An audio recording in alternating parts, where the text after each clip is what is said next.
2 ওকে এটা লেখছে লেখে নাই আচ্ছা নিচে হ্যাঁ কত লেখছে এখানে 0.8 আচ্ছা আমি আপনাকে কি বলছিলাম যে বাক্স সেন্টারে যত কয়েল আছে আপনি মনে রাখবেন যে প্রত্যেকটা কয়েলের ভিতরে একটা কয়েল বাদে প্রত্যেকটা কয়েলে তার 650 মিলি ভোল্ট থেকে নিয়ে 2.0 ভোল্ট পর্যন্ত আসতেই হবে। আচ্ছা এটা বুঝে থাকলে বলেন তো এই ফোনটা আমি ব্যাটারিও লাগাই নাই চার্জারও লাগাই নাই ভোল্টেজ কি কেন দিতে পারবেন? ব্যাটারি লাগে না চার্জারও লাগাই নাই কে পারবেন ভোল্টেজ আইনা দিতে? আসেন কেউ? আমি কি বলছি ডিসি পাওয়ার সাপ্লাই তো এক ধরনের ব্যাটারি। জি স্যার আমি ব্যাটারিও লাগাই নাই চার্জারও লাগাই নাই ভোল্টেজ কে কেন দিতে পারবেন? পারবেন কেউ? কেন? কারণ মাদার বোর্ডেই ভোল্টেজ নাই। সমর্থিত নাই আছে মাদার বোর্ডে কিন্তু কোনো ভোল্টেজ নাই। তার মানে হচ্ছে ভোল্টেজ মাপতে হইলে আপনি দুইটা কাজ মাথায় রাখতে হবে। ভালো করে মাথায় রাখেন, যদি কোনো জায়গায় ভোল্টেজ আনতে হয় তাহলে এই দুইটা জিনিস আপনার লাগবে, হয় অটো অন করতে হবে নয়তো ম্যানুয়াল অন করতে হবে। কি বলছি? অটো অথবা ম্যানুয়াল অন করতে হবে। হয় অটো আনতে হবে নয়তো ম্যানুয়াল। অটো বলতে চার্জার লাগাবেন অ্যাক্টিভ হয়ে যাবে, আর ম্যানুয়াল আর ম্যানুয়াল বলতে ব্যাটারি লাগাবেন ব্যাটারি। তারপর পাওয়ার কি প্রেস করতে হবে। কি বলছি? ম্যানুয়াল হলে ব্যাটারি লাগায় পরে পাওয়ার কি প্লেস করতে হবে। এই কথা কি দেখো তো পিছনে কেউ মনোযোগী কিনা, ওরা দাঁড়া করে রাখো, উল্টা করে দাঁড়া করে রাখো। তার মানে কি? তার মানে হচ্ছে যেই কোনো সেকশন যে পর্যন্ত আমি অন না করব ওই পর্যন্ত তার ভোল্টেজ চেক করা কখনোই পসিবল না। কথা বুঝতেছেন? জি স্যার। কথা বুঝতেছেন? জি স্যার। এবার আসেন মাল্টিমিটার 3 নাম্বার কাজ কি? মাল্টিমিটার 3 নাম্বার কাজ হচ্ছে যখন কোনো ফোন আমরা সব কাজ করার পরে কোনো রেজাল্ট না পাই তখন ওই ফোনগুলোর আমরা এম্পিয়ার চেক করতে হয়। এম্পিয়ার সংখ্যা কত? এম্পিয়ার সংখ্যা হিসাব করতে গেলে 1000 ফোনের ভিতরে একটা। দেখেন খেয়াল করেন,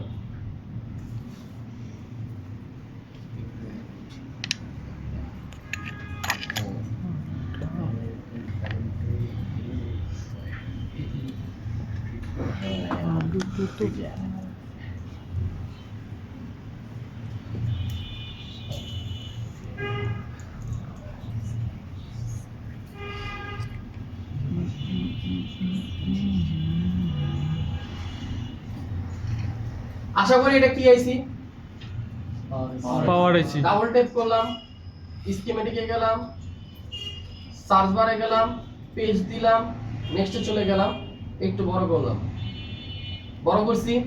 ওকে, এইখানে যেই আপনি লাইনটা দেখতেছেন এটা হচ্ছে পাওয়ার আইসি, এটা হচ্ছে তার পার্ট নাম্বার এ বা সেকশন এ। এইখানে তার সেন্টার হচ্ছে ভোল্টেজ বা কন্ট্রোল, মানে এই পাওয়ার আইসির এই সেকশনটা হচ্ছে ভোল্টেজ বা কন্ট্রোল। কেন? কারণ এখানে এই যে কয়েলগুলো দেখতেছেন এই কয়েলগুলো এরিয়াতে আমরা ঢুকছি স্কিমেটিকের ভিতরে। এখানেও বলছি হলো ভোল্টেজ সিস্টেমের মাধ্যমে তোমার এখানে ইন, মানে হচ্ছে ভোল্টেজ সিস্টেমের দ্বারা প্রত্যেকটা কয়েল অন হবে। আর এখানে যা দেখতেছেন তার ফিডব্যাক মানে হচ্ছে তার আউটপুট। এখানে প্রত্যেকটা কয়েলে তার এখানে যা আছে দেখেন ইন, আর এখানে কি লেখা? Voltage probe. তার মানে এখানে ইন মানে এই পাশে আউট, এখানে ইন মানে একই লেখা, তার মানে এখানে আউট। এখানে ইন লেখা মানে কি? আউট। এখানে ইন লেখা মানে কি? আউট। এখানে ইন লেখা মানে কি? আউট। আউট।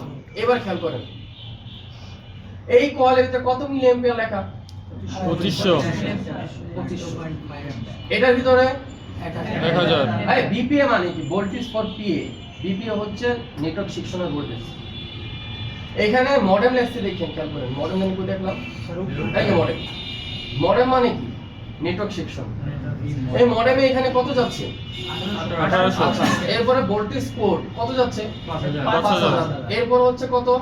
5000। তার মানে হচ্ছে এখানে দেখেন average current 3.6, average current 5 ampere, average current 3.9 ampere, average current 2.7।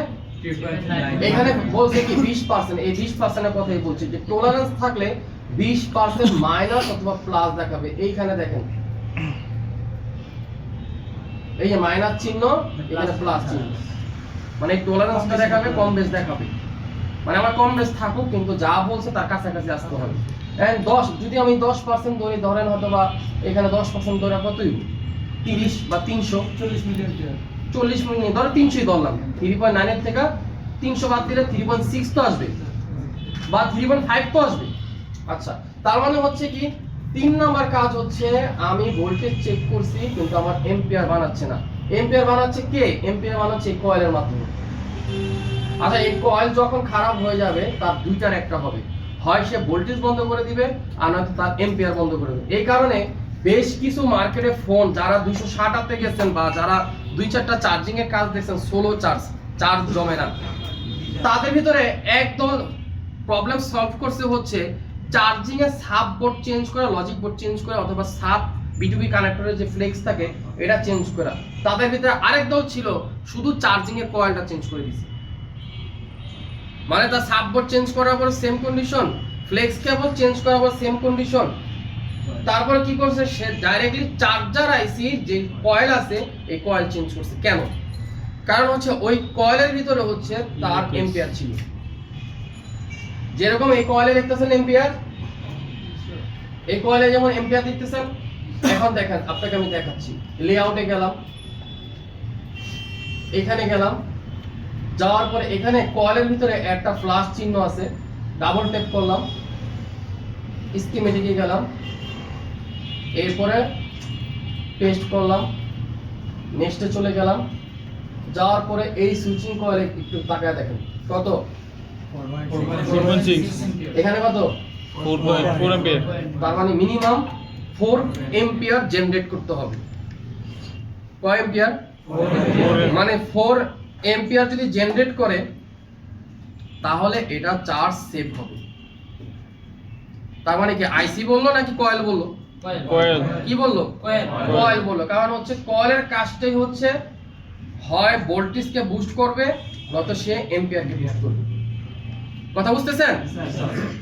তার মানে কি প্রবলেম ছিল, মানে কয়েলের প্রবলেম থাকলে কি হবে, তার চার্জটা চার্জ নেবে জমবে না। না। তখন সে প্রাথমিক কি কাজ করছে? কয়েল প্রাথমিক কাজ করছে হচ্ছে sub sub board. Board change করছে, এরপরে 2 নাম্বার ফ্লেক্স কেবল চেঞ্জ করছে, তারপরে হয় নাই, সে কি করছে? কয়েল কয়েল চেঞ্জ করছে। বুঝতেছেন কথা? তার মানে হচ্ছে 3 নাম্বার মাল্টিমিটারের কাজ হচ্ছে 1 number diode value, 2 number voltage, 3 number হচ্ছে আমার অ্যাম্পিয়ার চেক করা। আমি কি বলছিলাম যে অ্যাম্পিয়ারের ক্ষেত্রে 1000 ফোনের ভিতরে সর্বোচ্চ একটা, কারণ মার্কেট প্লেসে কেউ এম্পিয়ার চেক করতে যায় না। কারণ কি? দুইটা, এক এম্পিয়ার কিভাবে চেক করে সে নিজেই জানে না, 2 এম্পিয়ার কি এখানে আসবে কি আসবে না সেটাও সে জানে না। বুঝতেছেন? জি। তার মানে ও কি করে, যখন এই ধরনের প্রবলেম আসে, sub board change, logic board change, অথবা আপনার ফ্লেক্স চেঞ্জ, তারপর কি করছে, কয়েল চেঞ্জ করছে, সমাধান হয়ে গেছে। কারণ মার্কেট প্লেসে কিন্তু এত গাড়াগাড়ি করার পাবলিক নাই বললেই চলে। আপনি যা দেখেন, স্যার কয়েল তো অনেকগুলো থাকে, ওটার মধ্যে এইখানে তো একটাই চার্জিং কয়েলে, তো কয়েল একটাই থাকবে। চার্জিং একটা। চার্জিং এখানে কখনো 2টা কয়েল হয় না, এটা শুধু আইফোনে হয়। শুধু এটা কোথায় হয়? আইফোনে। আইফোনে হয়, 2টা 3টা 4টা হতে পারে। হ্যাঁ, এটাই কয়। বুঝতেছেন? তাহলে মাল্টিমিটার প্রথম আমরা কি বুঝলাম, যে 1 নাম্বার ডায়োড ডায়োড। চেক করা, 2 নাম্বার ভোল্টেজ। ভোল্টেজ চেক করা, 3 নাম্বার এম্পিয়ার। আচ্ছা, এবার বলেন এই এম্পিয়ারটা কি আমি ব্যাটারি লাগাইলাম না চার্জে লাগাইলাম না দেখাবে? না না। তার মানে কি তাকে আগে ম্যানুয়াল হোক আর অটোমেটিক হোক আমার এখানে কি করতে হবে? এম্পিয়ার দিতে হবে। বুঝতেছেন বিষয়টা? জি।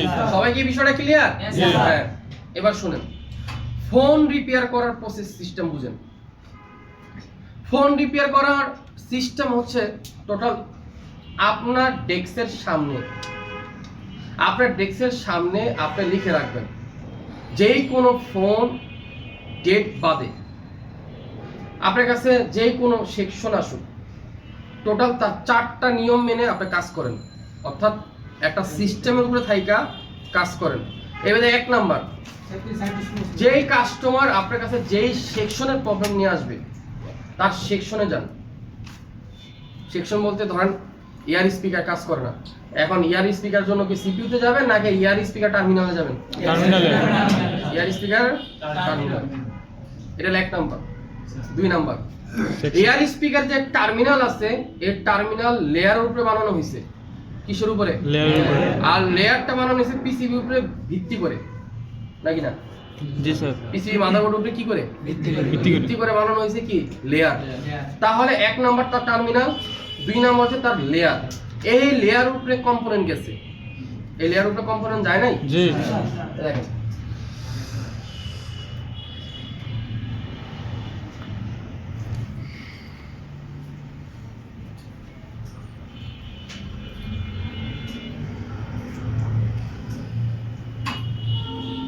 এটা সেকেন্ডারি মাইক নাকি? ক্লিক করলাম, এটা হচ্ছে তার টার্মিনাল। এই টার্মিনালের লেয়ার কোথায় গেল? কম্পোনেন্টে, নাকি না? জি। এই কম্পোনেন্টের ঠিক আরেক প্রান্ত সিরিজে একটা রেজিস্টার, রেজিস্টারে ক্লিক করলাম, তাহলে এই মেইন সেন্টার টার্মিনাল গেল একটা, আর এইখানে যে লেয়ার গেল এই লেয়ার হচ্ছে 2টা, আর এখানে যে কম্পোনেন্ট পাইলেন এটা হলো 3টা। এরপরে এটা গেল কি?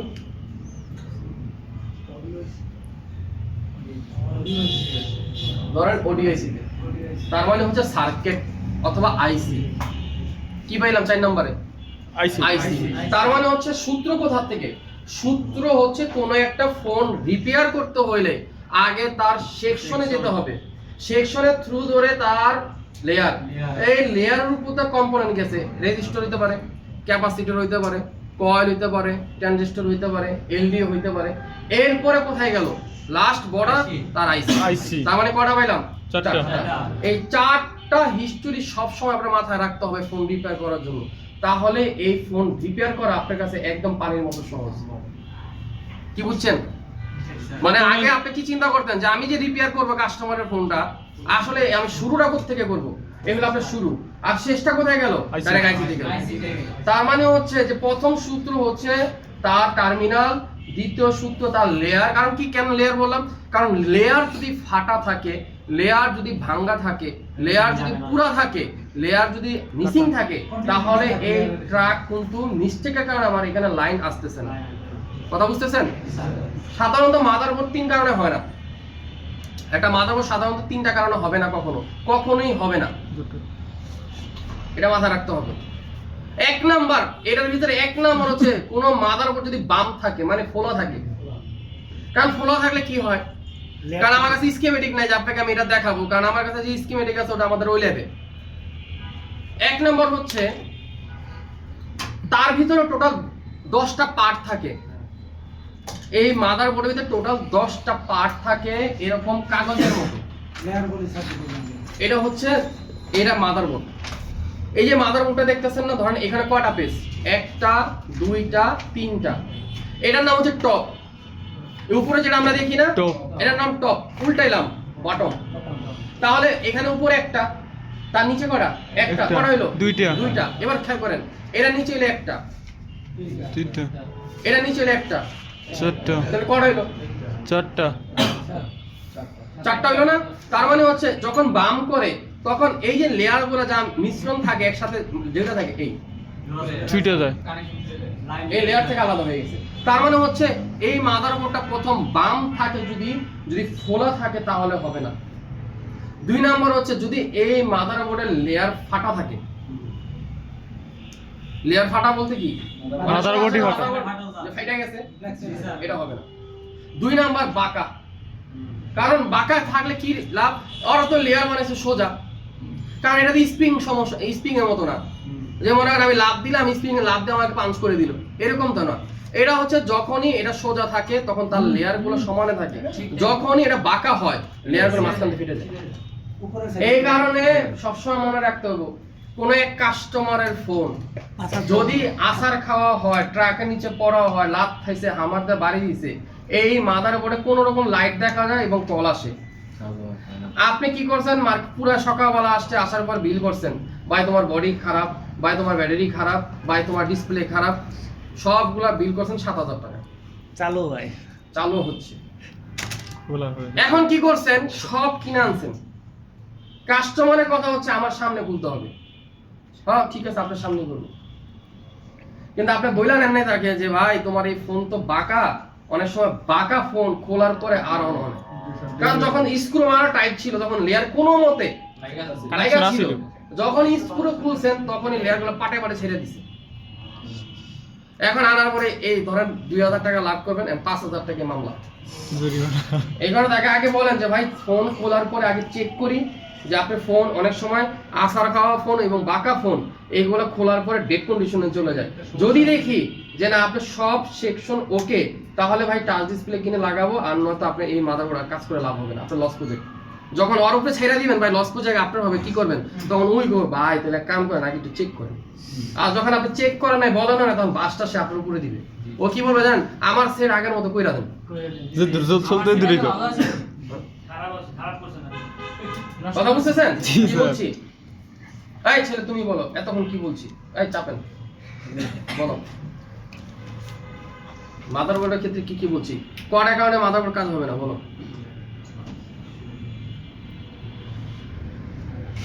আচ্ছা সারাদিন ক্লাস করাইলাম, মাথায় কিছুই ঢুকাইলাম না, লাভ কি? জিরো। ফলাফল জিরো। আমি নোটও করলাম না, আমি ভয়েস রেকর্ডও করলাম না, আমি ভিডিও করলাম না, লাভ কি? জিরো। জিরো। কারণ আমি আপনাকে কি বলছিলাম গতকালকে, যে একদিনই শুধু থিওরিক্যাল হবে আমাদের, এরপরে আর আমাদের থিওরিক্যাল হবে না। এরপরে একদম স্কিল যে পর্যন্ত দেখবো না আপনি কইরা উঠতে পারতেছেন না, ওই পর্যন্ত আর কোনো থিওরি হবে না। থিওরি হবে শুধু ওটারই, যে কাজ আপনাকে আমি দিব ওটা কিভাবে করবেন তার পরিপূর্ণ একটা থিওরি হবে। বুঝেন কথা? Yes, sir. তাই তুমি দাঁড়াও, আমাদের অ্যাডভান্সে কয়দিন এসে জয়েন দিছো? স্যার প্রায় 12-13 দিন। 12 দিনে 13 দিনে কয়টা ক্লাস হইছে থিওরিক্যাল? প্রথমে একদিন হয়েছিল, একদিন হয়েছিল। এরপর আর হইছিল কোনো? এরপর কি করতেছো? এরপরে আইসি টেস্টিং আইসি, তারপর একটা ফোন দেওয়া হয়েছিল, ওই হ্যাঁ। ফোনটা খোলা হয়েছে, হুম তো ফোনের রিডিং চেক করানো হয়েছে, হুম যার যার ফোন নষ্ট ওই অনুযায়ী সলিউশন করে জি টেস্টিং এসি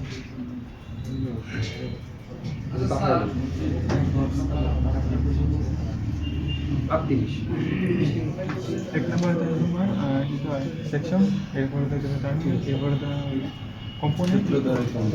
পরে স্যার যার যার শুনছেন কি বলতেছে? ভালো করে শুনেন কি বলে, পরেরটা বলেন। যার যার ফোনে যে যে সমস্যা ছিল ওই অনুযায়ী আর কি সলিউশন দেওয়া হয়েছে। যার স্টোরেজ আইসির সমস্যা ছিল স্টোরেজ আইসির কাজ দেখানো হয়েছে, যার সিপিইউ সমস্যা ছিল তার সিপিইউ রিমুভ করে দেখানো হয়েছে। হুম আর আচ্ছা এখন বেসিকের পরে যেটা ট্রুলি এটা বলেন, 10 দিন হয়েছে, এখনো 30 দিন আমাদের হয় নাই। আপনার আইসির প্রকল কাজটা করতে বুঝতে কয়দিন সময় লাগছে? 3 দিন। 3 দিন। মানে আপনাকে আমি এটুকু কনফার্ম দিতে পারবো, যদি আপনার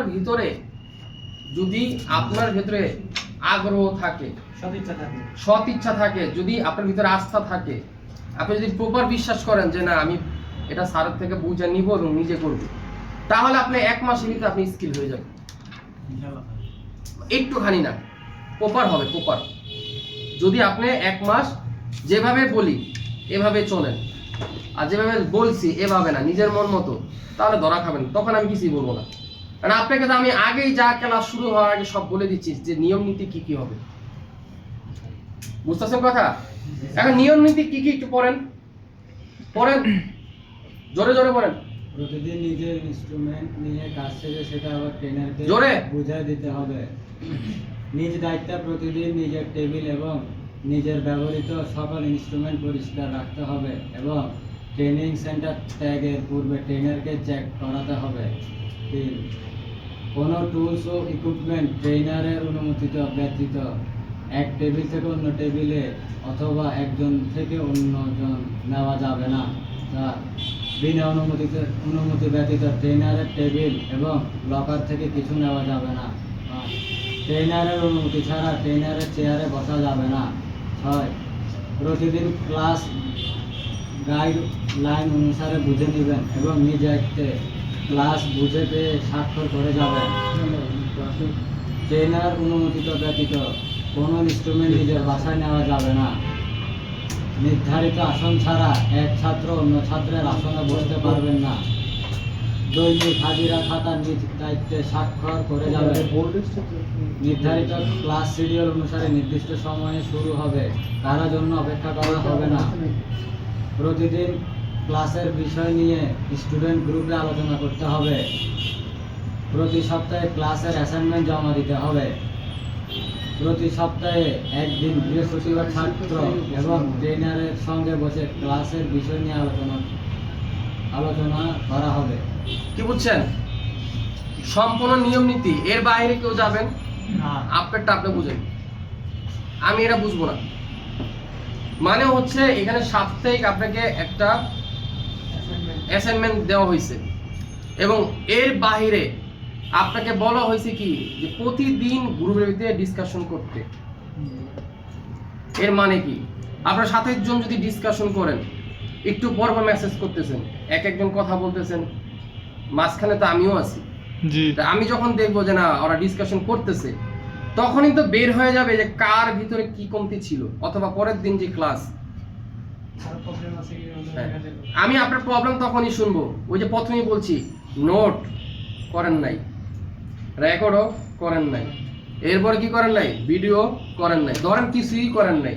কিন্তু আমরা যখন ক্লাস করাবো আপনাকে একটা ভিডিও দেওয়া হবে, ইনস্ট্যান্ট যে ক্লাস হবে তার একটা ভিডিও করা হবে। এই ভিডিওটা আপনাকে দিয়ে দেওয়া হবে আপনাদের গ্রুপে। আপনি সেই ভিডিওটাও দেখেন নাই, আপনি আয়সা বলতেছেন স্যার এটা আমি পারি না, আমার কাছে এটা গ্রান্টেড হবে না।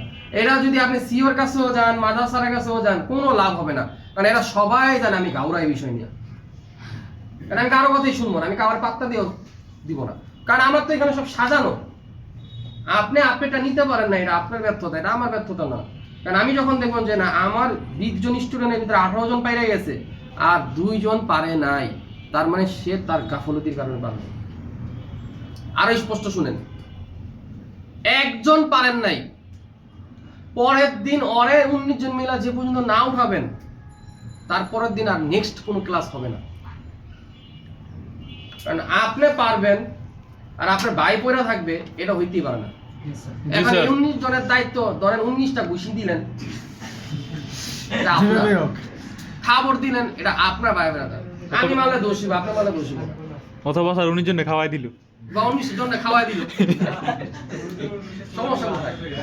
তাহলে এখানে মাল্টিমিটারের কয়েকটা বিষয় আমরা বুঝলাম। 1 নাম্বার মেজারমেন্টের ক্ষেত্রে diet value, bit map, ampere. 2 number phone diagnosis করার ক্ষেত্রে 4টা বিষয় আমরা মাথায় রাখবো। একটা হচ্ছে সেকশন, 2টা হচ্ছে লেয়ার, 3টা হচ্ছে কম্পোনেন্ট, 4টা হচ্ছে কি আইসি। এই 4টার ভিতরে সীমাবদ্ধতা। আচ্ছা এবার আপনি ঠান্ডা মাথায় চিন্তা করে বলেন, এছাড়া মোবাইলের মাদারবোর্ডে আর কি আছে?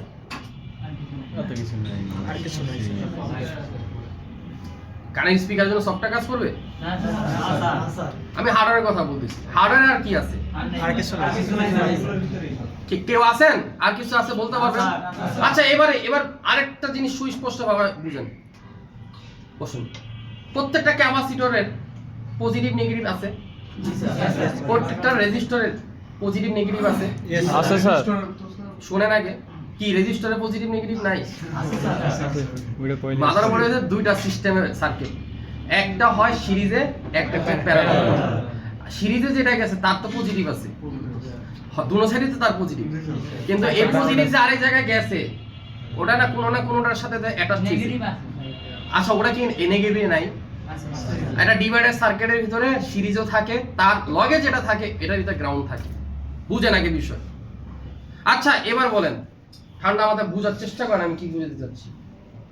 এই প্রত্যেকটা রেজিস্টরের উপরে, প্রত্যেকটা কয়েলের উপরে, প্রত্যেকটা ক্যাপাসিটরের উপরে, প্রত্যেকটা আইসির উপরে ভোল্টেজ যায় কি যায় না? আচ্ছা এটা যায় কিসের মাধ্যমে? লেয়ারের মাধ্যমে। ভোল্টেজটা যায় লেয়ারের মাধ্যমে, তো বুঝলাম, যায় কিসের মাধ্যমে জানেন? এটা তার সোর্সটা কি বলতে পারেন? ব্যাটারি। আচ্ছা ব্যাটারি কানেক্টর কি পজিটিভ নাই? আছে। আচ্ছা ব্যাটারি কানেক্টর নেগেটিভ নাই? আছে স্যার। এবার বুঝেন, ঠান্ডা মাথায় বুঝেন, প্রত্যেকটা সার্কিটের উপরে যদি পজিটিভ ভোল্টেজ যায়, তাহলে যেই কোন একটা রেজিস্টর যদি শর্ট পড়ে তার প্রভাবটা কি পড়বো কি পড়বো না ব্যাটারি কানেক্টরে? ঠান্ডা মাথায় চিন্তা করে দেখেন। মানে হচ্ছে যতগুলো পজিটিভ লাইন আছে তার প্রভাবটা ব্যাটারি থেকে বুস্টিং হয়, মানে সব জায়গায় ছড়াচ্ছে ব্যাটারি থেকে। সাপ্লাই হয়। তার মানে হচ্ছে কোনো না কোনো রেজিস্টর, কোনো না কোনো ক্যাপাসিটর, যেটাই শর্ট হোক না কেন, তার প্রভাবটা কোথায় পড়বে? ব্যাটারি গাড়ি। বুঝছেন এবার বিষয়টা? কোনোটা অন অবস্থায় ধরা খাবে, কোনোটা অফ অবস্থায় ধরা খাবে। কি বুঝছেন? মানে হচ্ছে ব্যাটারি কানেক্টরে যখন আপনি মেজারমেন্ট করবেন, তার প্রভাবটা আপনি পাবেন। হয় এটা অন করে পাবেন, নয়তো অফ করে পাবেন, নয়তো মাল্টিমিটারতে পাবেন। একটা না একটাতে পাবেন। বুঝতেছেন কথা? আচ্ছা, এবার 2 নাম্বার, যতগুলো কম্পোনেন্ট আছে শুধু কি ভোল্টেজের মাধ্যমে চলো না এম্পিয়ারের মাধ্যমে চলো? আচ্ছা, এবার শুনেন, শর্ট নাই, সফটওয়্যার ঠিক আছে, সিপিইউ ঠিক আছে, সমস্ত কানেকশনে কোনো সিপিইউ কিচ্ছু শর্ট নাই, কিন্তু সেট প্রায় বন্ধ হয়ে যাচ্ছে। তার মানে এর কারণ আরেকটা কি হতে পারে? অ্যাম্পিয়ার। তার মানে কি আমরা কাস্টমারের ব্যাটারি দেখতেছি খুব সুন্দর, চকচকা, জকজকা, মজবুত, কিন্তু যখন কলিং দিচ্ছি বন্ধ হয়ে যাচ্ছে, ভিডিও চালাচ্ছি বন্ধ হয়ে যাচ্ছে, সফটওয়্যারে করছি এরপরে একই সমস্যা। তার মানে কি?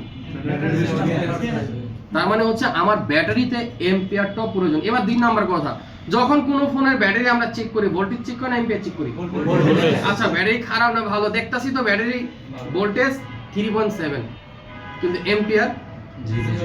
আচ্ছা, এখানে আরেকটা বিষয় বলে দিলাম, আমাদের পাওয়ার সাপ্লাইতে 2টা জিনিস থাকে, একটা হচ্ছে ভোল্টেজ, একটা হচ্ছে এম্পিয়ার। আচ্ছা, এম্পিয়ারটা 100 মিলি এম্পিয়ারে রাখছেন আর ভোল্টেজটা 3.7 এ রাখছেন, কে ফোন অন করতে পারবেন? কেউ না স্যার।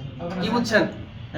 স্যার বললি ব্যাটারি মানে হচ্ছে পাওয়ার সাপ্লাইতে 100 মিলি এম্পিয়ার সেট করছেন আর ভোল্টেজ সেট করছেন 3.7 থেকে নিয়ে 4.2, কে ফোনটা অন করতে পারবেন? স্মার্টফোনের ক্ষেত্রে মিনিমাম 3 এম্পিয়ার রাখা লাগে। কে পারবেন সেট অন করতে? পারবেন কেউ? তার মানে কি বুঝে গেল যে পাওয়ার সাপ্লাই যখন আমি কিনছি, আমি পাওয়ার সাপ্লাই ভোল্টেজ ঠিক চেক করছি, অ্যাকচুয়ালি আমার অ্যাম্পিয়ার আর পাওয়ার সাপ্লাই থেকে ডিস্ট্রিবিউট মানে আউটপুট করতেছে কিনা এটা কখনোই আমি চেক করিনি।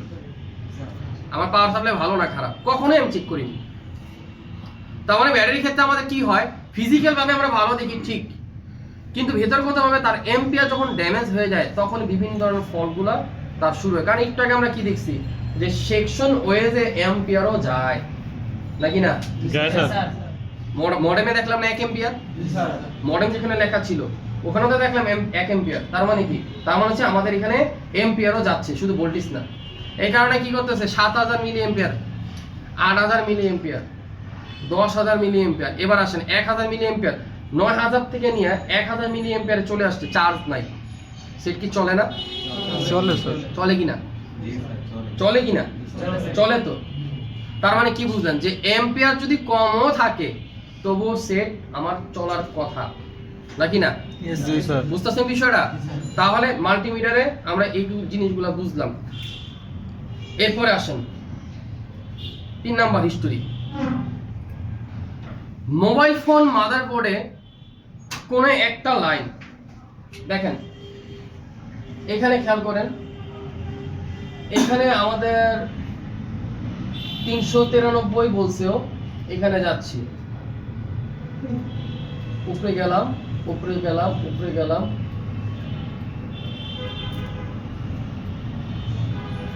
এখানে একটা রেজিস্টর নাকি স্যার? জি। আচ্ছা, এখানে একটা ক্যাপাসিটর, তাই না স্যার? জি। আচ্ছা, আমরা এখানে মাপছি রিভার্সে কত? 470। আচ্ছা, এবার কেউ একজন বলেন তো এই 470টা মেজারমেন্ট করার মানে কি? এটা অ্যাকচুয়ালি ভালো না খারাপ? না, 470 মানে ওই লাইনের ভ্যালু। তার মানে হচ্ছে এই সেকশনে যদি কোনো ফল্ট হয়, মাল্টিমিটার তার 3 নাম্বার 4 নাম্বার সিস্টেম প্রসেস হলো যেই কম্পোনেন্ট তার ইউনিটে গিয়ে তাকে মাপা। না তো আপনি বুঝবেন কেমনে কম্পোনেন্ট খারাপ না ভালো? বুঝেন না এই কথা? জি স্যার। হ্যাঁ, বুঝবেন, এখন বুঝবেন। এখানে 296, এখানেও 296। তার মানে এই রেজিস্টরটা আমার আইডিয়া অনুযায়ী এরা 0 ওহমসের হবে, লাইন শুধু পাস করছে। যদি এটা ভিতরে 1K হইতো, 2K হইতো, 10K হইতো, তাহলে ঘটনা আরেকটা ঘটতো। আচ্ছা, ঘটনা আরেকটা দেখতেছি, এই যে ঘটনা আরেকটা ঘটছে, এক পাশে 96 আরেক পাশে 500। এর মানে হচ্ছে এই রেজিস্টরটা হয় 10K, নয়তো 360K, নয়তো 200 ওহম, নয়তো 240 ওহম, তার ভিতরে একটা মান আছে। এখন স্যার এইখানে 554, এখানে 96, এর মানে কি আমি রেজিস্টার চেক করলাম নাকি লাইন চেক করলাম? লাইন চেক করলাম। তার মানে হচ্ছে এই মাইক্রোফোন লাইনের ভিতরে যদি আমার সাউন্ডের কোনো ইস্যু হয়, যদি আমার সাউন্ড প্যাট প্যাট করে, আমি মাইক্রোফোন 2-3টা চেঞ্জ করছি, বা আমার এখানে ফেক সাউন্ড আসতেছে, তার মানে বুঝতে হবে এটার লাইনে যে কম্পোনেন্টগুলো দেওয়া হয়েছিল, এই কম্পোনেন্টগুলো আমার আলাদা আলাদা মাপতে হবে। অর্থাৎ তার নিজস্ব ইউনিটে যে পর্যন্ত না মাপবেন সে পর্যন্ত আপনি বুঝতে পারবেন না এই রেজিস্টারটা ভালো নাকি খারাপ। বুঝতেছেন কথা? বুঝতেছেন না? তাহলে ডিস্টার্ব কেন হচ্ছে? প্রশ্ন কি?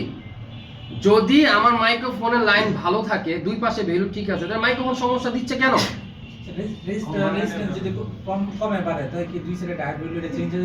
একটু হইলেও চেঞ্জ হইব, কিন্তু আপনি কনফার্ম হইতাছেন কিভাবে যে আপনার রেজিস্টার ভালো না খারাপ হয়ে গেছে? সেই ক্ষেত্রে কি করতে হবে? রেজিস্টার মাপার জন্য তার রেজিস্টার ইউনিটে গিয়ে ওমসে গিয়ে তাকে আলাদা মাপতে হবে যে আমাকে কোম্পানি বলছে 10K থাকবে, অ্যাকচুয়ালি 10K আছে কি নাই এটা আমার দেখতে হবে। বুঝতেছেন? 4 নাম্বার প্রসেস কি? 4 নাম্বার প্রসেস হচ্ছে মাল্টিমিটারে তার নিজস্ব ইউনিট মাপা, একটা কম্পোনেন্টের নিজস্ব ইউনিট মাপা যে এটা ঠিক আছে কি নাই। বুঝতেছেন? শেষ। মাল্টিমিটারে কি সবগুলো আপনাকে বলে দিলাম, প্রত্যেকটা বিষয় মাথায় রাখতে হবে, কারণ এইগুলো যদি ভুলে যান জীবনেও ফোন রিপেয়ার করতে পারবেন না। কটা গেল? মাল্টিমিটার গেল, আর ডিসি পাওয়ার সাপ্লাই গেল, দুইটা গেল নাকি না? জি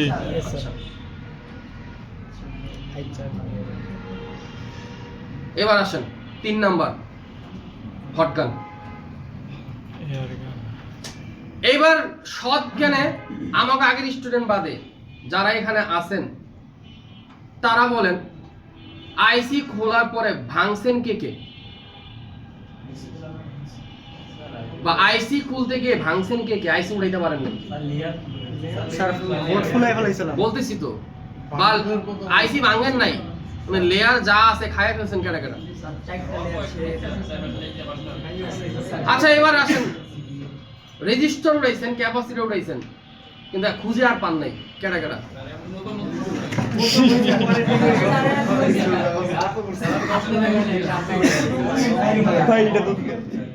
আচ্ছা এবার আসেন চার্জিং পোর্ট উড়াইতে চাচ্ছেন, কিন্তু চার্জিং পোর্ট উড়াইতে পারেন নাই, বরং ভাইঙ্গা চুইরা ঘুরা করে উড়াই দিয়েছে। এরকম কার কার হইছে? লেয়ার উড়াইছেন কেটা? কেউ উড়ান নাই। আচ্ছা এবার আসেন 3 নাম্বার কথা বলি, প্লাস্টিক উড়াইছেন কেটা কেটা? এবার তো অস্বীকার করতে পারবেন না, মানে আপনি কানেক্টর উঠাইছেন কিন্তু আপনি পুরান নাই, এটা আমি জীবনে বিশ্বাস করলাম না। আমি কানেক্টর গুলি নেই।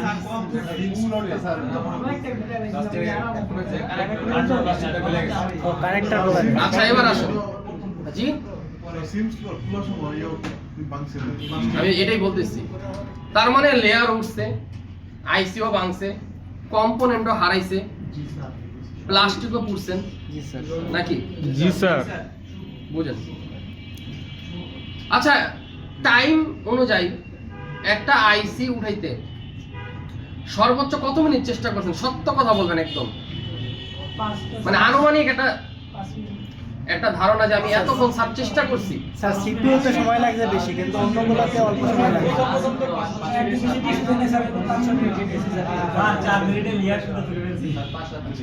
এবার বুঝেন, শুনেন। আচ্ছা এবার আমাদের স্টুডেন্ট যারা আছে, স্যার এখন আপনাদের আইসি উঠাইতে কত সেকেন্ড টাইম দিছি আমরা? 70 সেকেন্ড। 50 থেকে 70 সেকেন্ড। আচ্ছা আগে যে লেয়ার গুলো উঠতো এখন কি আগের মতো উঠে? না স্যার। কোনো এনসি লাইন ছাড়া বোর্ডের লাইন কি উঠে? না স্যার। শোনেন আগে। আচ্ছা আপনার কথা আমি চার্জিং পোর্টও লাগাইছি, কারণ আমার একটা চিন্তা ভাবনা ছিল যে অ্যাডভান্সের বলাবেন কোর্স ঠিকই করে গেছে, কিন্তু মার্কেটে চার্জিং পোর্ট লাগাইতে পারে নাই, এই জুতার বাড়ি ওর আগে আমি খাবো। বুঝলেন না কথা? জি স্যার বুঝছি। এই কারণে আমরা প্রথম কাজ কি দিয়েছিলাম? Charging port. চার্জিং পোর্ট দিয়েছিলাম, যে তুমি চার্জিং পোর্ট লাগাইতে পারো কিনা না পারো এটা আগে আমি দেখে নেব। আমাদের এখানে প্রথমবার নষ্ট করছে, আবার অনেকে প্রথমবার নষ্টই করে নাই, আবার সুন্দরভাবে একদম কোয়ালিটি ফুল ভাবে ওরা লাগায় দেখাইছে। কথা আগে বুঝেন, এর কারণ কি জানেন? না এর কারণ হচ্ছে 1 নাম্বার টাইম, 2 নাম্বার যেই কাজ করতেছেন তার টুলস, 3 নাম্বার হট গানের টেলিভিশন। বুঝছেন কথা? Yes sir. আচ্ছা, হট গান কয় ধরনের হয় অনেক ধরনের স্যার। বলেন, দুই একটা বলেন শুনি। লিড ফ্রি হয়,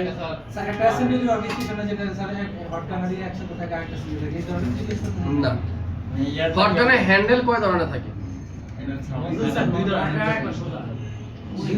স্যার 2 ধরনের, একটা পাকা হয় আর একটা সোজা। আচ্ছা, হট গানের টেলিভিশন কিভাবে করতে হয়?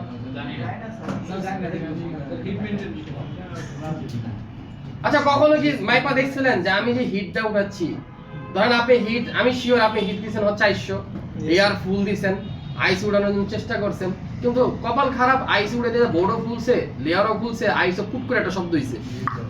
কথা আগে বুঝেন। আচ্ছা, ওই সময় কি মাইপা দেখছিলেন আপনার হট গান থেকে অ্যাকুরেট টেম্পারেচার কত বের হয়? না স্যার। করছেন?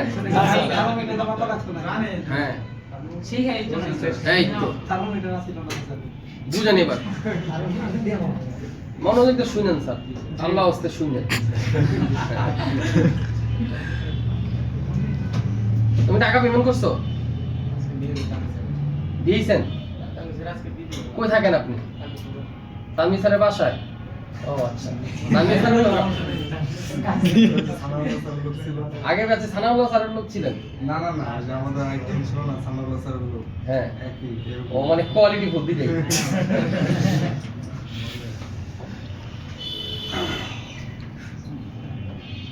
আমাদের এখানে একটা 18 ব্যাচের স্টুডেন্ট আছে। এই 18 ব্যাচের স্টুডেন্ট ধরেন এখন যা বলছি সে আর দ্বিতীয়বার রিপ্লাই করে জীবনও বলতে পারে নাই। এর 1 নাম্বার কথা। 2 নাম্বার কথা হইলো তাকে খাতায় যা নোট করে দিছে সেটাও সে কখনো বলতে পারে নাই। 3 নাম্বার কথা হচ্ছে ওনাকে কালকে যা বলছি ওরা কিছুই মনে রাখতে পারেনি। এবার আসেন, প্র্যাকটিক্যাল যা দেখাইছি পরের দিন সে কিছুই ইয়াদ করতে পারেনি। কিন্তু মজার বিষয় হচ্ছে উনি ডিপ্লোমা ইঞ্জিনিয়ারের ছাত্র। এটা একটা এক ধরনের মিরাক্কেল। এখন আসেন, এই নিয়ে হচ্ছে আমাদের সানাউল্লাহ স্যারের বাসায় থাকে। ঠিক একইভাবে এই ভদ্রলোক তানভীর স্যারের বাসায় থাকে। একটু আগে তাকে যা জিজ্ঞাসা করছি কোনো সে বলতে পারে নাই। Same quality. আচ্ছা, আপনি কোন জায়গায় ইঞ্জিনিয়ার? এটা এবার শুইনা লই, ছেলে দেখে কাটা কাটা দেখি না। কোন ইঞ্জিনিয়ার না। আচ্ছা, চুল কি কালার করছেন না এরকম সাদা? এটা তো ভালো জিনিস, মানুষ ভাববে আপনি জ্ঞানী। হ্যাঁ বলেন। আচ্ছা, এখন এটার কারণ কি? মনে থাকে না, এর কারণ কি স্যার? মনে থাকে না, এর কারণ কি? আচ্ছা, এবার বলেন, এবার খেয়াল করেন, আপনি কি কারো কাছ থেকে টাকা পয়সা পান? পান না। আপনার থেকে কেউ পায়? পায় না। আচ্ছা, আপনি জীবনে কাউকে থাপ্পড় দিয়েছেন, মানে মারছেন কখনো কাউকে? মনে আছে? তার মানে কাজ করে স্যার। হ্যালো, ওয়ালাইকুম আসসালাম। হ্যাঁ বলেন না মাহমুদ ভাই, বলেন। ওস্তাদ লেফট টুতে, আগে লেফট টুতে আছে।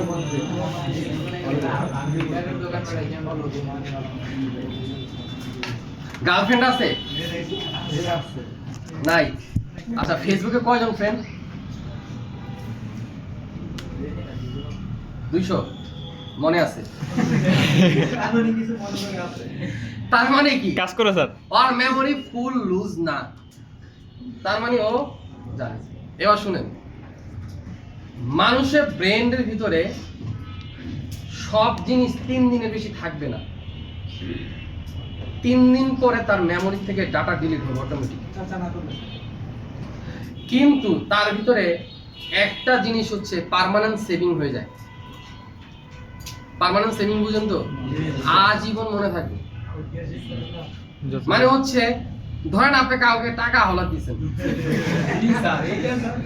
কথা তো পাবো না তার আপনি ভুলবেন না। যার কাছে পাবো স্যার এবার ভুলে আচ্ছা ধরেন ধরেন আপনার গার্লফ্রেন্ড অপমান করছে, এটা ভুলবেন না। মানে কি আপনি ওই মুহূর্তটাকে অনেক মানে চিন্তা ভাবনা করছেন যে না এই জিনিসটা আমার ভুলা যাবে না, এই জিনিসটা আমার মনে রাখতে হবে। সকাল থেকে যা ক্লাস করেছি আমি শিওর এই জায়গায় এমনও ছাত্র আছে সব মনে না থাকলে কিছু কিছু পয়েন্ট তার মনে আছে এই জায়গায়। হ্যাঁ, আবার এখানে অনেক স্টুডেন্ট আছে যা ক্লাস করেছি তার ভিতরে 10% তার এখনো মনে আছে, 90% সে ভুলে গেছে এই জায়গার ভিতরে। আবার এই জায়গায় এমন স্টুডেন্ট আছে যে 100% ভিতরে সে 80% এখনো মেমোরিতে রাখছে, অনেকে এখানে আছে। কিন্তু এই জিনিসটা আগামী 3 দিন পর আস্তে আস্তে কমতে থাকবে, এটা অটোমেটিকলি। কেন? কারণ যেই জিনিসের চর্চা থাকে না সেই জিনিস কখনো মনে থাকতে পারে না। যারা টাকাটা হাওলা দিয়েছিলেন তাই একটু বলবে আপনার মনে হচ্ছে যে আপনি তার কাছে টাকা পান, আপনারা মনে রাখছেন। হ্যাঁ, প্রতি সেকেন্ডে স্যার চর্চা করা। বুঝছেন বিষয়টা? আচ্ছা এবার আসেন এটা কারণ কি। এটা একটা কারণ আছে, এটা একটা মেইন কারণ হচ্ছে আগের জামানার মানুষের শরীরে রক্ত বের করতে হইতো, সে লোড নিতে পারতো না রক্তচাপের কারণে। আর এখন বর্তমান মানুষের শরীরে রক্ত ভরতে হয়। আগের জামানার মানুষ যেটা খাইতো সেটাই শরীরের জন্য কাজে দিত, এটা কোনো ক্লাসই হইতে পারে না, কোনো দিনও না, অসম্ভব। আমি এটার ভিতরে একমত না। এটা যারা করে এরা গায়ের জোরে করে ভাই, সিরিয়াস কথা বললাম। আপনি 3 ঘন্টা ক্লাস করবেন, 3 ঘন্টাই খালি আপনি ক্লাস করবেন, আপনি ক্লাসে কখনোই মনোযোগী হবেন না। একটা টেলিফিল্ম একটা মুভি দেখতেছেন, এই মুভির ভিতরে শুরুতে শেষ পর্যন্ত খালি কাটাকাটি আর মারামারি, এটা কি মজা থাকবে বলেন? আপনার ফিলটা কি হবে? হ্যাঁ, আচ্ছা ঘরের বউ বিয়ে করছেন, ধরেন যারা বিবাহিত, এখানে আমার মতো যারা বিবাহিত, এই সারাদিনই মনে করেন খালি রান্নাবাড়ি আর খাওয়া, কত মজা লাগে বলেন। আমি আমার বাচ্চারা নিয়ে গেছি হাসপাতালে, তা হাসপাতালে নেওয়ার পরে কি সমস্যা? জন্ডিস হয়েছে। আচ্ছা জন্ডিস হয়েছে, স্যার ওষুধ দিবেন না? আগে বিলটা পেমেন্ট করেন। করলাম 600 করলাম, করার পরে এখন বলতেছে ওষুধ দেওয়া যাবে না। কেন? কয় আগে তার রক্ত পরীক্ষা করে দেখতে হবে জন্ডিসের মাপ কতটুকু। মিজাজটা গেল খারাপ হয়ে। 600 টাকা নেওয়ার আগেই কইতি তাহলে অন্য চিন্তা ভাবনা করতাম। পরে খবর নিলাম এই এলাকার ভিতরে সবচেয়ে পারফেক্ট হোমিও ডাক্তার কেটা আছে, ওরে খুঁজা বেক করছি, ওরে খুঁজা বেক করে গেলাম। যাওয়ার পরে বললাম এই কন্ডিশন, এখন কি করবো? কয় ভাই টানা 10 দিন ওষুধ খাওয়াই দিব। আমি রাজি, ওষুধ দেন। কোন জায়গার ওষুধ? কয় ঢাকার ওষুধ। তা আমি তো আবার মোটামুটি সবই চিনি, যেমন হোমিওর যত ওষুধ আছে এটা হচ্ছে একটা হলো কমলাপুর, একটা হলো জয়কালী মন্দির, মানে অরিজিনাল অথেন্টিক ওষুধ হোমিওর। আর একটা দোকান এলাকার নাম জানি কি বাসাবো, বাসাবো এই জায়গায় হোমিও ওষুধ পাওয়া যায়। এই 3 জায়গা হচ্ছে পুরো ইন্টারনাল বাংলাদেশের সবচেয়ে মেন সেন্টার হচ্ছে এই হোমিওর। এখানে আপনি অরিজিনাল ওষুধও পাবেন, ওই ওষুধের ভিতরে আবার কপিও পাবেন, ওটার ভিতরে আবার মাস্টার কপিও পাবেন। এটা এক ধরনের অ্যালকোহল। হ্যাঁ, এটা এক ধরনের অ্যালকোহল। এখন ওষুধ সবই দেখতে এক ভাই, সবই দেখতে এক। আর ট্যাবলেট যেটা আমরা খাই, ট্যাবলেট তো সবই দেখতে এক, কোনটা কালার সাদা, কোনটা গোলাপি, কোনটা লাল, এরকম সবই তো কেমিক্যাল। কিন্তু হোমিও কি কাজ না হইলেও শরীরের এফেক্ট হবে না, এটা একদম ইনশিওর থাকেন। আপনার কাজ হয় নাই কিন্তু ক্ষতি হবে না এটা। তো আমার ভাই আর চোখ হলুদ হয়ে গেছে, এখন ওর শরীরে যে রক্ত নিব ওই সেই 1 কেজি, এখন রক্ত নিব কি বলে? ওর বয়স হয় না 20 দিন, এখন ওর কি রক্ত নিব আমার বলেন? ওর রক্ত তো বাইরে হইবে না সন্দেহ। পরে 10 দিন খাওয়াইলাম, খাওয়ানোর পর মাইয়া পুরো সুস্থ। তা আমি চিন্তা করলাম, এখন যখন ডাক্তারে তো প্রেসক্রিপশন দিছে না, আমি আবার কি করছি, রাগ করে হাসপাতালের সামনে প্রেসক্রিপশন ওকে সামনে শিখছি, তখন ডাক্তার দেখাবো না। ভাই ভাই চিন্তা করেন, চেতবো না কি করবো? আমার একটু বাচ্চা কি রক্ত নিব? ওই যে এই কথা বললাম যে আগের দিনে ডাক্তার চোখ দেখতো, হাত টিপতো, গলা টিপতো, ওষুধ লেখা দিত ভালো, কিন্তু এখন ভালো হয় না, এক্সরে করলো ভালো হয় না। হ্যাঁ, এবার শুনেন, আমি 5 বছরে মনে হয় না 5 বার কোনো ডাক্তারের কাছে গেছি। মাশাআল্লাহ। আমার কাছে মনে হয় না আমি 5-12 ডাক্তারের কাছে গেছি। আমার যখন বেশি খারাপ লাগতো আমি কি করতাম, 7বার সূরা ফাতিহা করে পানির ভিতরে ফুঁক দিতাম, নিয়ত করতাম আল্লাহ যদি সুস্থ হই এই টাকাটা মসজিদ দিতাম। আল্লাহর রহমতে ওরা আসলে সুস্থ হয়ে গেছে, মানে সিরিয়াস কন্ডিশন ছাড়া আসলে দেখছি সুস্থ হয়ে গেছি। এর লেগে ডাক্তার কাছে যাই না, সর্বোচ্চ জ্বর এলে না পাকে, এছাড়া কিচ্ছু খাই না। আর সর্বোচ্চ একটা গ্যাস্ট্রিক ওষুধ খাই। ডাক্তাররা যারা ভালো অভিজ্ঞ ডাক্তার ওরাই বলে যত ওষুধ খাবেন তত বিপদে পড়বেন, বুঝছেন? এখানে অনেক কিছু হিসাব নিকাশ নিয়ে তারপর চলতে হয়। এবার আসেন ক্লাসে ফিরে আসি। কোথায় ছিলাম তুমি গাও, লাস্ট কোথায় ছিলাম বাবু বলো। হ্যাঁ শুনেন কি করবো, যারা কাজ কাম শিখতেছেন দয়া করিয়া ভাই একটু বাপ মারতে দোয়া নিয়েন। হ্যাঁ দয়া করিয়া বাপ মারতে দোয়া নিয়েন, দয়া করিয়া একটু ময় মুরব্বীর লাগে কথাবার্তা একটু ভালোভাবে বললেন। খালি বেলাইবের থেকে নাইমেন 10 টাকা একটা বিড়ি ধরা বিড়ি টাইম আবার ক্লাস করতে বলেন না, এটা করেন ভাই। এটা কিন্তু অনেক কামের জিনিস। হ্যাঁ বুঝতেছেন কথা? মানে টাকা খরচ করছেন এরা, ময় মুরব্বীর থেকে একটু পরামর্শ নিয়েন, একটু দোয়া খায় তাদের থেকে নিয়েন, তাহলে এটা কাজে দিবে। খালি ক্লাস করতে আসেন এরকম না, বাপ মার সাথে একটু কথাবার্তা বললেন, হাসি মুখে একটু কথাবার্তা বললেন। আমি শিওর এখানে অনেকে বাপ মার সাথে ভালো সম্পর্ক নাই, এই জিনিসটা করিয়েন না দয়া করিয়া। বাপ মার সাথে ভালো সম্পর্ক রাখার চেষ্টা করেন, এটা আপনার দোয়া হিসাবে কাজে দিবে। দোয়া এমন এক জিনিস যেটা আপনার জীবনে মানে পরিবর্তন করতে 100-150 কাজে লাগবে। কথা বুঝেন? হ্যাঁ দোয়াটা নিয়েন কষ্ট করে। আর কারোর সাথে রাব বিহেভ করেন না। যদি বিহেভ করিয়া ফেলান যে করছেন, দয়া করিয়া যারা কিছু খাওয়াও হইলো তাকে রাগটা ভাঙ্গায় তার কাছে মাপ চাইন। কারণ বদদোয়া নেওয়া ভালো না, বদদোয়া নিলে জীবন ধ্বংস হয়ে যায়। আমার চোখে আমি দেখছি, 1টা 2টা না কয়েকটা দেখছি। এই কারণে বললাম যে কারোর সাথে যদি ঝগড়াঝাটিও লাগে মাপ চাপ চাই নিয়ে যে ভাই সরি ভুল হয়ে গেছে। কারণ টিচার ওই শিক্ষকের নাম না, সে শুধু কাজই শিখায়। হ্যাঁ পার্সোনাল যা গুনাহ আছে এটা ওনার সাথে বুঝবেন, প্রকাশ্য যা গুনাহ আছে এটা ওনার সাথে বুঝবেন, কিন্তু কাউরে ঠকায়েন না, কারো হক নষ্ট করেন না, কারো জিনিস চুরি করেন না। এখানে অনেক বান্দারা আছে যারা কষ্ট করে 200 টাকা 300 টাকা তার টুইজার কিনছে, টেবিলে ফালা রাখছে, নিজের মনে করে ব্যাগে ঢুকায় ফেলছেন। আজকে হিসাব না দেন কালকে আমাদের মধ্যে এটা দিতে হবে, বুঝছেন? জি স্যার, এটা দিতে হবে। কারণ হিন্দু খ্রিস্টান বৌদ্ধ যারা আছে তারাও বিশ্বাস করে তাদের মৃত্যুর পরে তাদের একটা অবস্থান হবে, হয় স্বর্গ যাবে নয়তো নরক যাবে। তাদের ভিতরে এটা বিশ্বাস আছে। আপনি জিজ্ঞেস করে দেখেন যে খ্রিস্টান তার ভিতরে বিশ্বাসটা আছে, এটা একটা ধর্মীয় শিক্ষা, বুঝছেন? এখন বিষয়টা পরিপক্কভাবে যদি আমরা হিসাব করি, মানে সব কিছুর ক্ষেত্রে শেষ পর্যন্ত ইসলামটাই টিকে গেছে প্রমাণ সহ। তাহলে প্রমাণ সহ যদি ইসলামটাই টিকা যায়, প্রমাণ সহ যদি মনে করেন মানুষ কয় মক্কায় গেলে আর কোনো কিছু ভালো লাগে না, মক্কায় খালি দেখতে মন চায়, যারা হজে গেছে তারা বলতে পারবে। যারা মসজিদে যায় কয় মসজিদে ঘুমের শান্তির মতো আর কোনো শান্তি পাই না কোথাও। যারা মসজিদে যায় নামাজ পড়ে কয় এটার মতো শান্তি আর কিছু পাই না। আবার যারা মনে করেন মসজিদে যায় একটু আত্মীলা কান্নাকাটি করে দেখে দিলটা একটু শান্তি লাগে, একটু পরে কয় কান্নার মতো শান্তি আর কোনো জায়গায় নাই। বুঝেন না কথা? অ্যাকচুয়ালি কি এই সত্য দেখে এটা পাইতেছে, এই ফিলটা শুধু সত্য দেখেই আপনি পাচ্ছেন। যদি সত্য না হয়তো আপনি এই ফিলটা পাইতেন না স্যার, এটা একদম ইনশিওর, 100% শিওর। এই কারণে চলার পথে একটু ভালোভাবে স্যার চললেন, ময় মুরব্বীকে দেখে একটু কদর কইলেন, তাদের থেকে কিছু শিখেন।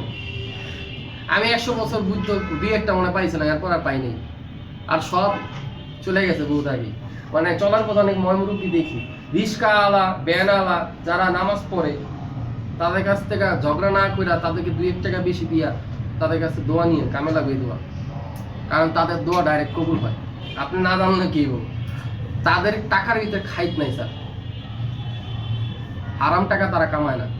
নৌকালারা, রিস্কালারা, মুরব্বী যারা, নামাজি যারা, এরা দেখবেন রাস্তাঘাটে ইন্দুরি ওষুধ বেচা খাইতেছে, মানে ইন্দুরি ওষুধ বিক্রি করে, নামাজটা ঠিক রাখছে, সুন্নাতটা ঠিক রাখছে মোটামুটি ভাবে, এদের দোয়া কাজে লাগে স্যার। বিপদে পড়া দেখেন, এদের তো দোয়া চায় দেখেন, দোয়া ডাইরেক্ট কবুল হয়ে যাবে। তার মানে কি বুঝাইলাম? তার মানে বুঝাইলাম হলো যে কাউকে কষ্ট দিয়েন না, কারো জিনিস চুরি করেন না, বুঝছেন স্যার? এটা বোঝানোর উদ্দেশ্য হলো এটা। আর মুরব্বীর সাথে দেখা সাক্ষাৎ দিলে কি, এটা দোয়া নিয়েন, এটা কাজে দিবে, বুঝছেন? এখন বলেন স্যার কে লেখা নিব? সাহাবা হাজবেন্ড রে আল্লাহ রসুল সাল্লাল্লাহু আলাইহি সাল্লাম কি বলছিলেন? যে ওয়াইস কোরআনের কাছে যা দোয়া নিও, সাহাবাদেরকে বলছিলেন। তো সাহাবাদের দরজা কি মানে উম্মতের চেয়ে বেশি না কম? জানেন কিছু? উম্মতের চেয়ে কয়েকশো হাজার কোটি গুণ বেশি। কারণ তারা রাসূলকে দেখছে নিজ চোখে, তাদের কথা শুনছে। তাদের কি বলা হয়েছিল? যে যায়া ওয়াইস কোরআনের কাছে দোয়া নিও, কিন্তু সে কিন্তু সাহাবা ছিলেন না। জানেন তার নাম শুনছেন? ওয়াইস কোরআন রাহমাতুল্লাহ আলাইহি। তিনি কি ছিলেন? মায়ের পাগল ছিলেন, মায়ের অবাধ্য ছিলেন না। মায়ের কাম দেখবেন মাইলের পর মাইল আটতেন, মানে এত পাওয়ারফুল লোক ছিলেন, কিন্তু মার খেদমত করতে যায় সে রাসূলের সাক্ষাৎ পায় নাই। এই কারণে সাহাবাদের কাতারে সে আসতে পারে নাই। কিন্তু উম্মতের ভিতরে শ্রেষ্ঠ মানবদের ভিতরে সে একজন মানব, ওয়াইস কোরআন রাহমাতুল্লাহ আলাইহি। তার মানে কি মুরব্বিদের কাছে যায় দোয়া নিতে বলছিল, এই কারণে এই কথাগুলো বললাম। হট গান, আপনি প্রশ্ন উত্তরটা দিতে পারেন না। হট গানের প্রপার চালানোর নিয়ম নীতি কি আছে? হট গান দুই ধরনের, একটা নাম স্পাইরাল, একটা নাম স্ট্রেট। হট গানের ভিতরে দুই কোয়ালিটির হয়, একটা নাম স্পাইরাল, একটা নাম স্ট্রেট। হট গানের ভিতরে টোটাল তিনটা জিনিস থাকতে হবে। এক নাম্বার লিড ফ্রি, দুই নাম্বার ইএসডি সেট, তিন নাম্বার কি বলেন? এক নাম্বার লিড ফ্রি, দুই নাম্বার ইএসডি, তিন নাম্বার টেলিভিশন। তিন নাম্বার কি? Television. Lead free hot gun seal মারা থাকতে হবে, এক নাম্বার। দুই নাম্বার ইএসডি সেট থাকতে হবে। তিন নাম্বার কি বলছি? টেলিভিশন থাকতে হবে। হ্যাঁ, এবার শুনেন, একটু খেয়াল করেন। মাউস কি আছে না নাই? আছে।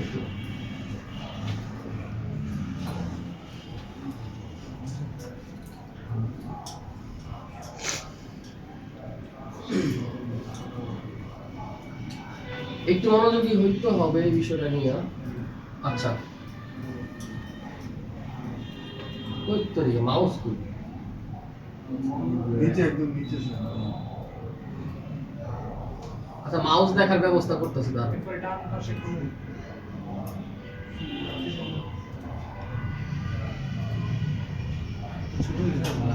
কালো করতে হবে, কালো। কানে দেরি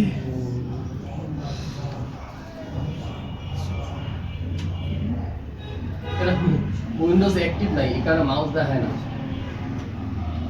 মাউসটা চাইছিলাম কালার করে দিব। আচ্ছা দেখেন, এটা আইসি, খেয়াল করেন। Yes sir. এবার দেখেন, এটাকে আমরা চারটা ভাগে ভাগ করলাম।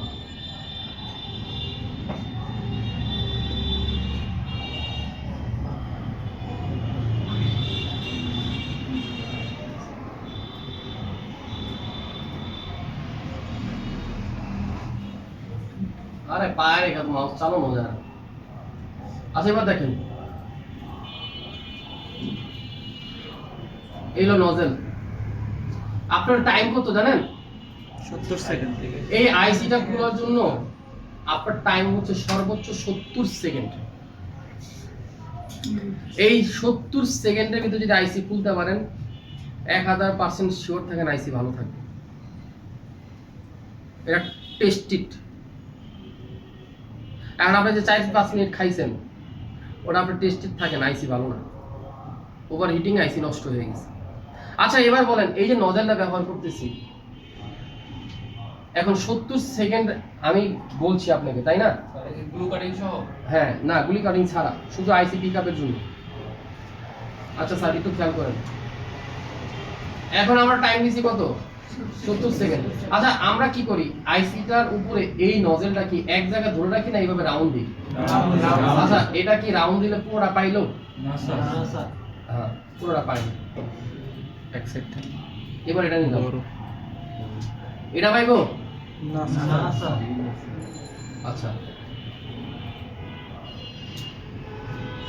এটা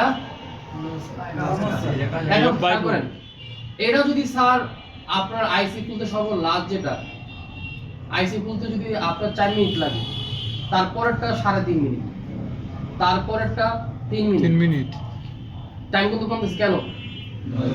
বদল বদল। হ্যাঁ এরপরে আমি এটা নিলাম,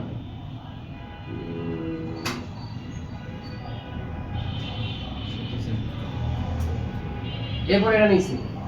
এখন কোনটা বড়? এক ঘন্টায় কোনটা পাবে? বড়টা একবারে শেষ তার মানে হচ্ছে আইসির কাজ করার আগে আইসির যে নজেল আছে এটার দিকে আগে নজর দিতে হবে, হটগানের নজেলটা। যে আমার বেশি নেওয়া যাবে না কিন্তু স্যার, বেশি নিলে আরেক বিপদ আছে। যদি বেশি নেন স্যার তাহলে 100%-এ 99% শিওর থাকেন ভোট ফুলে যাবে। অনেকটা আছে একবার আইসি সমান নজর আমি তো সেটাই বলতেছি, আপনাকে কি বলতেছি, আপনাকে আমি সেভ প্লাস আইসি খোলা দুইটাই দেখাচ্ছি। একটা হচ্ছে আইসি খুলতে পারতাম কিন্তু সেভ না, ওটা আমি বলবো না। আমার দরকার কি সেভ থাকতে হবে, কারণ আমি তো কাস্টমারের কাজ করবো। কাস্টমার যদি আমাকে হ্যাং লোগো দেয় আর যদি সিপিইউ থেকে ড্রাই হয় আর সিপিইউ রিমুভ করে যদি সেট অন করে দিতে পারি তাহলে কাস্টমার আমার টাকা দিবে। আর আমি খুলতে যদি নষ্ট করি কাস্টমার তো আমার টাকা দিবে না। আমার কাজটা অত সুন্দর হইলো না, হইলো? হ্যাঁ এই কারণে কি লাগবে, সেফটিও লাগবে এবং খোলাটাও লাগবে। হ্যাঁ এখানে আমার প্রথম কাজ কি, যে আমি আইসি যখন খুলবো তার 4 ভাগের 1 ভাগ নিব। এই 1 ভাগ, হ্যাঁ 4 ভাগের 1 ভাগ নিব, কারণ আমি খুলি তো ঘুরে। এটা হলো প্রথম। 2 নাম্বার, আইসির কাজের জন্য আপনার সর্বোচ্চ হিট 380 যাবে খোলার জন্য। আর যেই হটগানে বাকুম আলাদা, মানে একটা হটগান পাওয়া যায় যেমন এটার বাকুম যেটা, এটা হাওয়াটা যেটা, এটা ডাইরেক্টলি আপনার থাকে হচ্ছে এই হটগানের ভিতরে। আর আরেকটা যেটা আপনাদের হাতের সামনে, এটা হচ্ছে তার হ্যান্ডেলের ভিতরে। তার হাওয়া কোথায়? কোথায়? তার হাওয়াটা হচ্ছে হ্যান্ডেলের ভিতরে। মনে রাখবেন যেগুলা হ্যান্ডেলের ভিতরে এইগুলা এয়ার সর্বলাস্ট লাগে। যদি 100 তার হাইস্ট থাকে তার 100তেই লাগবে, বুঝছেন কথা? কিন্তু যেগুলা বাকুম ভিতরে, যেগুলা আপনার হাওয়াটা মেশিনের ভিতরে, এইগুলা এয়ারটা তার অর্ধেক আসতে হবে। বুঝছেন কথা কি বলছি? 50%। মানে তার 50% মিনিমাম আসতে হবে বা সর্বোচ্চ 50% আসতে হবে। মানে কি বলছি স্যার? বলছি হলো 1 নাম্বার আইসি খোলার আগে মাথায় রাখতে হবে নজেলটা 4 ভাগের 1 ভাগ হইতে দিব। 2 নাম্বার মাথায় রাখতে হবে হিট সর্বোচ্চ 380 তে যাবে, আর এই হিটটা যাইতে হবে পরিপূর্ণ মেজারমেন্ট সহ। পরিপূর্ণ মেজারমেন্ট বলতে ক্যালিব্রেশন করা লাগবে, ক্যালিব্রেশন হটগান লাগবে। মানে আমি হিট ছাড়ছি 380, আমার মাল্টিমিটারে যখন আমরা মেজারমেন্ট করব আমার 380 থাকতে হবে, অ্যাকুরেট হিট লাগবে। কারণ আপনি যে হটগানটা খুলতেছেন এই হটগানের কোনো ভরসা নাই যে আপনি 380 খুলতেছেন কিনা, এবং তার টাইম লাগবে 50 থেকে 70 সেকেন্ড। তার টাইম কি লাগবে? 50 থেকে 70 সেকেন্ড, এটা লাস্ট টাইম আইসি খোলার জন্য। বুঝতেছেন কথা? হ্যাঁ। 2 নাম্বার, আইসি লাগানোর জন্য সর্বনিম্ন 300 থেকে 320, আর উপরে যাওয়া যাবে না। এয়ার, যেই এয়ারে আপনার আইসি স্লিপ কাটবে না, বুঝেন? আইসি স্লিপ কাটে 3টা কারণ। কটা কারণ? 3টা। আবার 3টা কারণে আইসি স্লিপ কাটে।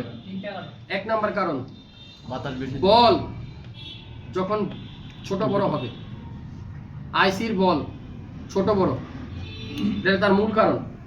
2 নাম্বার, যে পরিমাণ পেস্ট দরকার তার থেকেও বেশি। আইসি লাগানোর জন্য যে পরিমাণ ফ্লাক্স দরকার তার থেকেও বেশি। নাম্বার 3 এয়ার বেশি। তাহলে হট গানেরটা কি পাইলাম? হট গানেরটা শুধু পাইলাম এয়ার। তাহলে হট গানে এয়ার কি হবে? কম। কি বলছি? যেই পরিমাণ এয়ার দিলে আইসি সরবে না, ওই পরিমাণ এয়ার। তার মানে কি একটা আইসি কি নতুন হট গান আমি ধইরেই কি বুঝবো? তার মানে একটা কাজ করলে বুঝবো যে কতটুকু এয়ারে আমার আইসিটা লাগতেছে এবং কতটুকু এয়ারে কি করতেছে, আইসিটা স্লিপ কাটতেছে। বুঝতেছেন কথা? তার মানে হচ্ছে আমরা যে হট গানটা আপনাকে শিখাবো, এই হট গানের সর্বনিম্ন 80 থেকে 100 এয়ার। কত? 80 থেকে 100। এটা কিসের জন্য? উঠানোর জন্য। রাইট, লাগানোর জন্য। লাগানোর জন্য। আইসি কি ইনস্টল করার জন্য। এবং আইসি যা রিভল করব, যেটা দেয়া আমরা আইসি ইনস্টল করতেছি, আইসি রিভল ঠিক অ্যাকুরেট এই হিট দেই হবে 300 থেকে 320 সর্বোচ্চ। এয়ার হবে 80 থেকে 100। কত গেল এয়ার? 80 থেকে 100 আর হিট কত গেল? 300 সর্বোচ্চ 320।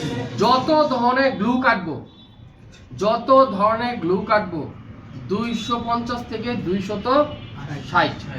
কত? 250 এয়ার হচ্ছে 80 থেকে 100। এর কত? আচ্ছা এবার বলো, হট গানের নজলে কি ছিল? কয় ভাগের এক ভাগ? হিট কত ছিল খোলার জন্য আইসি? আর লাগানোর জন্য? 300 থেকে 320। ওই আরে ফিক্কা হালা দাও। 300 থেকে 320 ছিল। আচ্ছা এবার এটা কি বললাম যে হিট কতটুকু থাকবে, তাই না? এবার শুনেন পরেরটা শুনেন। 280 এই পরেরটা 380 শুনেন যারা নোট করতেছেন। খুলতে কোন আইসি খোলার সময়, যে কোন একটা আইসি খুলবো না, চ্যানেল 3। প্রত্যেকটা আইসি খোলার সময় আমি ব্রেনডে এটাই সেট রাখবো, এটা পেস্টিং আইসি। কি মনে রাখবো? Testing AC. মানে নন পেস্টিং। ধরেন কি পেস্টিং, কিন্তু আমি কি মনে রাখতেছি? Pasting AC আচ্ছা ধরেন আপনি এবার নন পেস্টিং মনে করে খুলতেছেন, কিন্তু অ্যাকচুয়ালি আইসির ভিতর পেস্টিং করা। এবার বলেন যেই কাজটা আপনি নরমালি জানেন যে একটা নন পেস্টিং আইসি আমি যদি হিট দিই বা কিছুক্ষণ রাখি, এই আইসির ওঠার সম্ভাবনা আছে। এখন এই চিন্তা ভাবনা করে খুলতেছেন, কিন্তু অ্যাকচুয়ালি কি করতেছেন? খুলতে আর পারতেছেন না। কারণ কি? টেস্টিং পেস্টিং ছিল। ভিতরে এবারে কি মনে রাখবেন? সবসময় টেস্টিং মানে এসি। হচ্ছে এটা মনে রাখলে কি হবে? রিস্ক থাকবে না। যে কোনো আইসি খুলবেন কি মনে করা? Testing AC টেস্টিং মনে করা। বুঝতেছেন কথা স্যার? হ্যাঁ। এরপরে এবার নজেল কি বলছিলাম? একটা নাম হচ্ছে স্পাইরাল, আর একটা নাম কি? স্ট্রেস। দুইটার একটা থাকতে হবে। হয় নজেলে স্পাইরাল থাকতে হবে, নয়তো হটগান স্পাইরাল থাকতে হবে।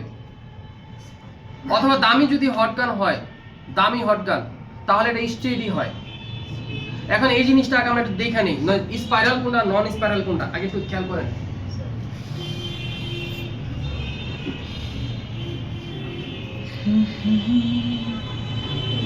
ওরে মাউস একটু বুঝাবে কেন?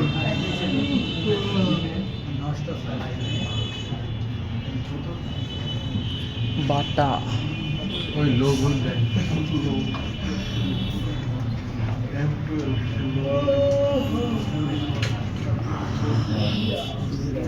লো বুট মানে হে বুট জুতা দিয়ে নেই লেগে জুতা আছে এটা সামগোটা কোন এটা আমগো না অ্যাডভান্স এটা এরিয়াস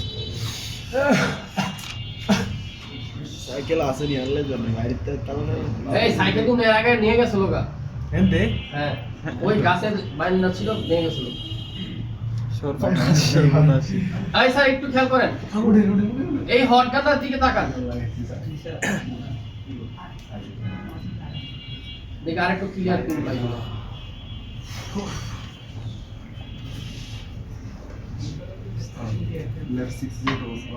কেন?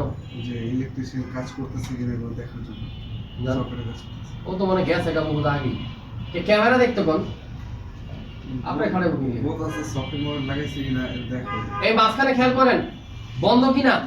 জি মাঝখানে একটা স্টিল দেখা যায় কিনা? জি এটার নাম হলো স্পাইরাল। স্পাইরাল।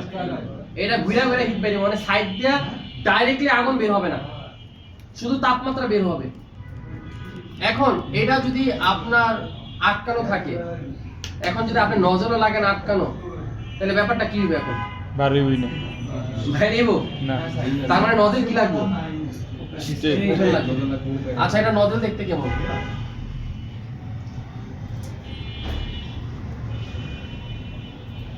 নিচে রাখা আছে। আচ্ছা এটা একটু আমরা সহজ ভাষায় দিই। এই সব স্প্যাট তাই এটা খুললাম তো একটা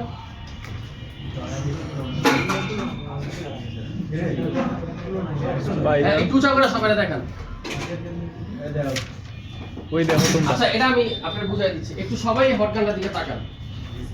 এই হট গানের যে দেখেন মাঝখানে একটা স্টিল আটকানো আর সাইডে কিছু ফ্যানের মতো জায়গা গ্যাপ গ্যাপ আছে, দেখছেন?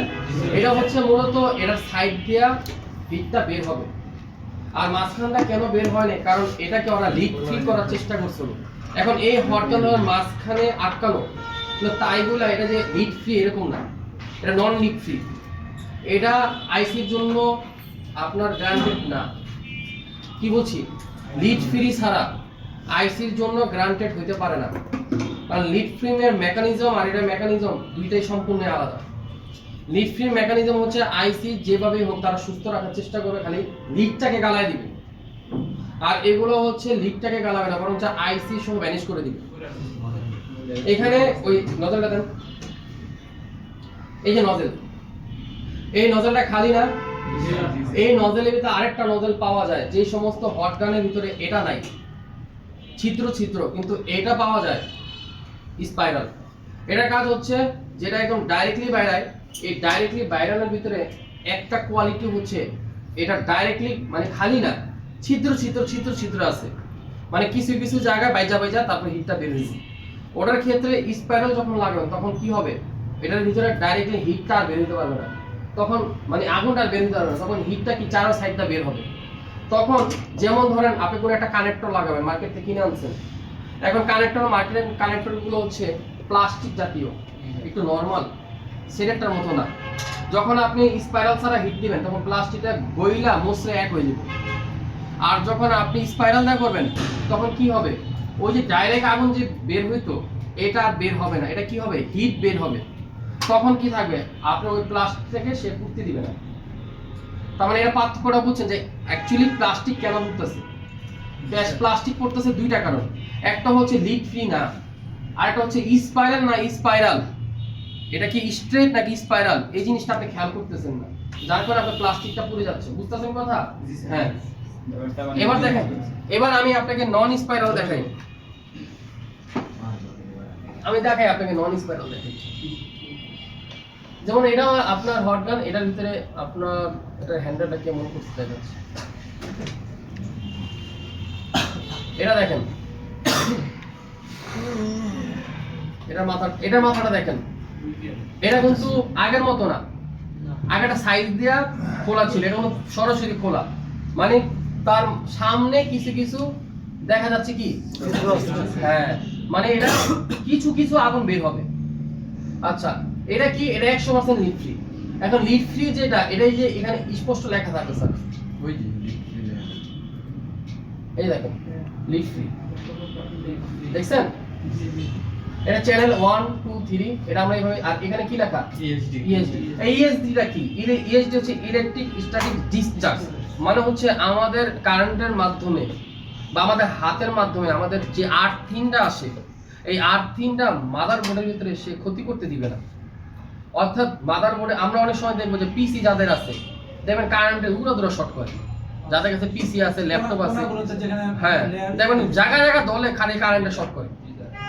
এবং আপনার বাড়ির এখানে দেখবেন যে মিটারগুলো আছে, মিটারের ভিতরে দেখবেন সাদা কালার একটা ওয়্যার মাটির ভিতরে ঢুকানো, গ্রাম দেশের ভিতরে আর্থিংগুলো দেওয়া, মানে হচ্ছে আমাদের মোবাইল ফোনের ভিতরে রিস্ট ব্যান্ড, আমরা যারা চাইনিজ ভিডিও দেখি তারা দেখবেন হাতের ভিতরে হয় গ্লোভস পরছে আর নয়তো রিস্ট ব্যান্ড পরছে এক ধরনের। এটা কেন জানেন? এবং কোম্পানিতে যারা জব করে, বড় বড় কোম্পানিতে যারা মানে জব করে, তারা কিন্তু পুরো শরীর মাথা থেকে নিয়ে পা পর্যন্ত অ্যাপ্রন পরা। কেন? এই আর্থিংটা জানি আপনার কোনো ক্ষতিকারক হিসাবে ব্যবহার করা না হয়। কারণ হচ্ছে আর্থিং যখন ঢুকবে তখন আপনার মাদারবোর্ডের ক্ষতি হবে। এই কারণে কি করতে হবে, এরকম সিল মারা দেখা কিনতে হবে যে লিক ফ্রি কিনা। আচ্ছা এবার নজল দেখেন, নজলটা দেখেন,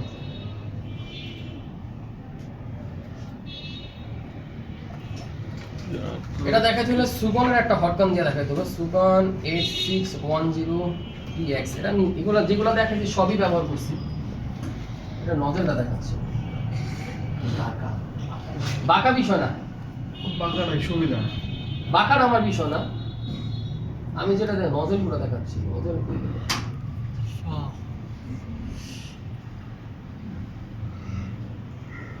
এই কোম্পানির হটগানের একটা সমস্যা, এটা নজল যেটা টিকে ওটা টিকে, আর যেটা না টিকে প্রতি 2 মাস 3 মাস পর একটা করে চেঞ্জ করতে হবে।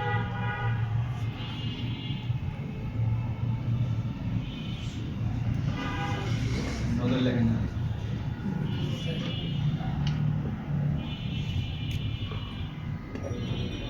স্যার সার্চ বারে এক্সট্রা করে নজর লিখুন। হ্যাঁ আসবে, আসবে না যে তা না, কিন্তু আমি চাচ্ছি সেট সহ দেখাতে। ওরা সেট সহ কিছু ছবি বানাইছিল, আমি দেখছিলাম, যেমন এটা একটা সেট সহ।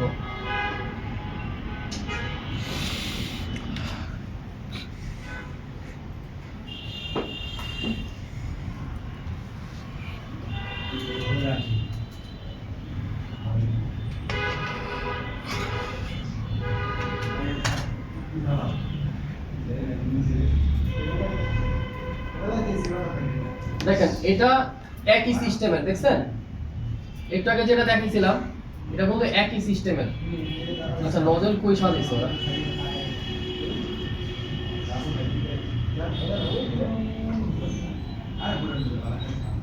এই যে হইছে। এই দেখেন এই যে মাঝখানে খালি, মাঝখানে খালি, এটা দিতে দেখেন।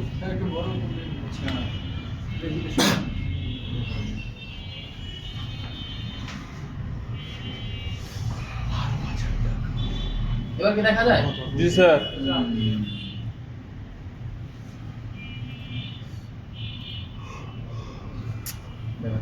এই যে ফ্যানের মতো দেখছেন, ঘূর্ণিঝড়ের মতো।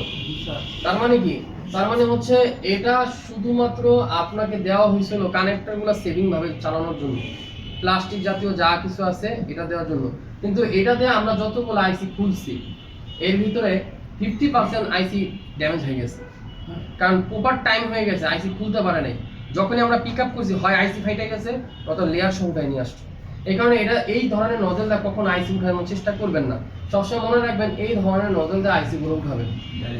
হ্যাঁ, আর এখানে এগুলা হচ্ছে কখনো কখনো যদি কানেক্টর লাগানোর প্রয়োজন মনে করেন তাহলে কানেক্টর গুলো লাগাইতে পারবেন এগুলা দিয়ে। ডিসপ্লে কানেক্টর গুলো, হ্যাঁ ডিসপ্লে কানেক্টর, ব্যাটারি কানেক্টর, যে কোনো কানেক্টরের কথা বলতেছি।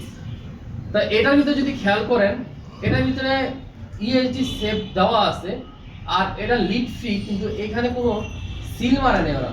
হয়তো পারে যে এটা পিছনে সিল মারছে, কিন্তু হটগানের ক্ষেত্রে আইসির কাজের ক্ষেত্রে আমরা কুইক ছাড়া কোনো হটগানকে বিশ্বাস করি না, আমরা ফরওয়ার্ডকেও বিশ্বাস করি না।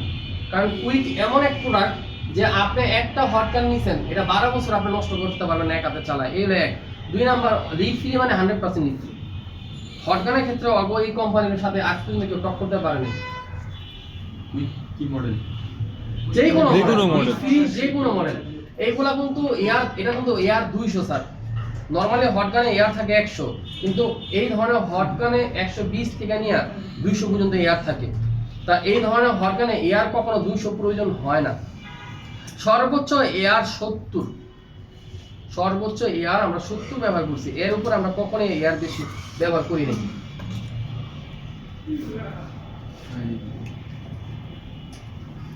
আচ্ছা এবার আপনাকে আয়রন সোল্ডার দেখাচ্ছি। এখন মেজারমেন্ট কিভাবে করবেন, মেজারমেন্ট আমি প্র্যাকটিক্যাল আপনাদের হাতে ধরা শিখিয়ে দিব।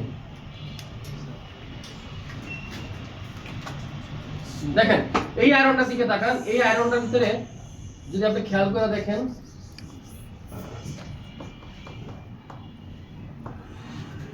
দেখেন এটার ভিতরে লিড ফ্রিও আছে এবং ইএসডি সেভও আছে। আর মজার বিষয় হচ্ছে এটা টেম্পারেচার ক্যালিব্রেশন করা যায়, অর্থাৎ যেই সমস্ত আয়রন সোলার টেম্পারেচার ক্যালিব্রেশন করা যায় ওই সমস্ত আয়রন দেওয়ার কাজের মজাটা আপনি অন্য কোনো আয়রনে আর পাবেন না। কারণ মাদারবোর্ডের ভিতরে কিছু নিয়ম এবং রুলস আছে যেগুলো আমরা মেনটেন করে চলি। যেমন আমরা যখন কোনো আইসি সোল্ডারিং করি, আপনারা কতটা করেন আমি জানি না, কিন্তু আমাদের যে নিয়ম, আমাদের নিয়ম হচ্ছে আইসির ভিতরে 300 বেশি যেতে পারবেন না, নাকি স্যার? আমরা 300 শিখেছিলাম, হ্যাঁ 300।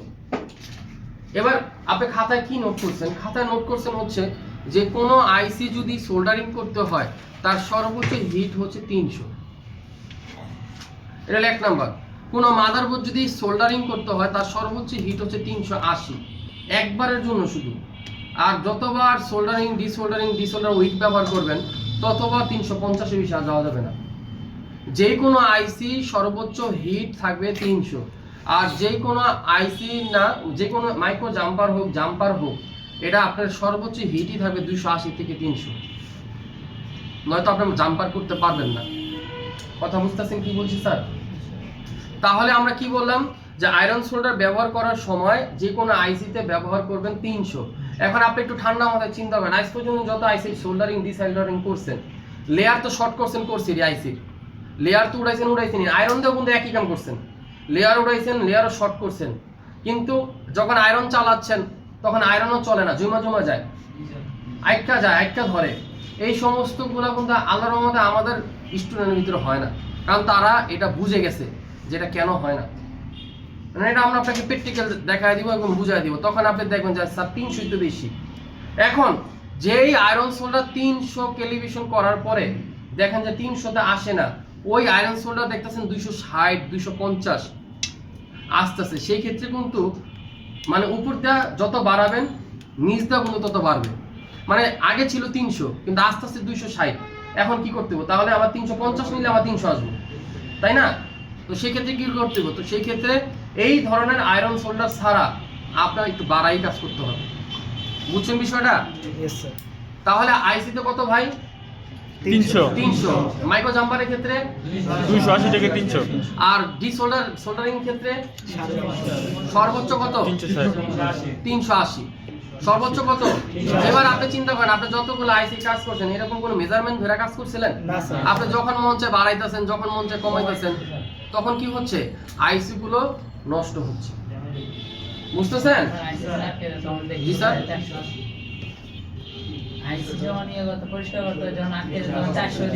হ্যাঁ 400 টা করছেন না? হ্যাঁ আইসির ভিতরে কিছু আইসির ডাটা শিটের ভিতরে ডাইরেক্ট সিল মারা আছে যে আমার এই আইসি সর্বোচ্চ 260 টেম্পারেচার নিতে পারবে সর্বোচ্চ 4 মিনিট। যারা আইসি বানাইছে তারাই তাদের আইসি ডাটা শিটের একদম লাস্টের পেজে লেখা দিয়েছে যে তোমরা যারা কাজ করবা এতটুক টেম্পারেচার এতটুক টাইম পর্যন্ত এই আইসি নিতে পারবে। স্যার কয়েকদিন আগে আমেরিকা একটা চিপসেট তৈরি করছে, 700 সহ্য করতে পারবে। 700 টা আমাদের হটগানি ভিতরে খবরে দেখা গেল 700 পর্যন্ত সহ্য করতে পারবে। আমাদের হটগানি তো 700 নাই, মানে 700 বানাবো করতে গেলে।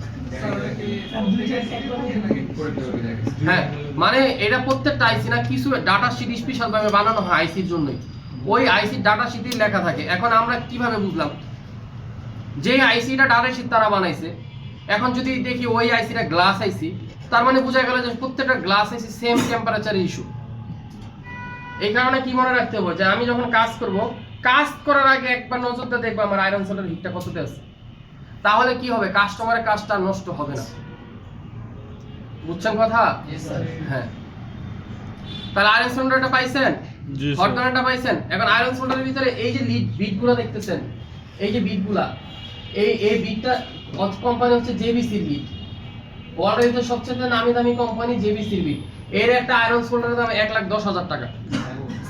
এর একটা আয়রন সোল্ডারের দাম এটার দাম কত? 200 টাকা। আরে তো কম দাম কে? 100 টাকা।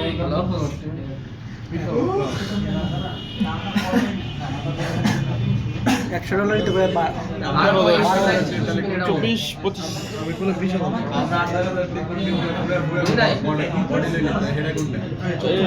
শুনি না ভাই, কিছু চুপ থাকেন না। রাহাত বলো।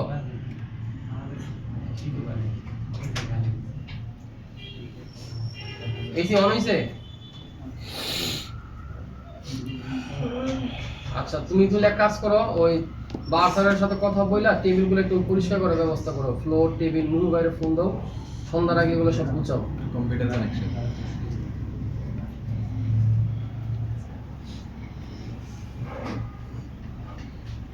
আরে বাবা তুমি আসো না, তুমি প্রত্যেকটা লাইন চেক করো কোন কোন সকেট ফিল আপ হয়ে গেছে দেখো। সকেট বাড়াতে আর কোনো ইস্যু দেখলাম না।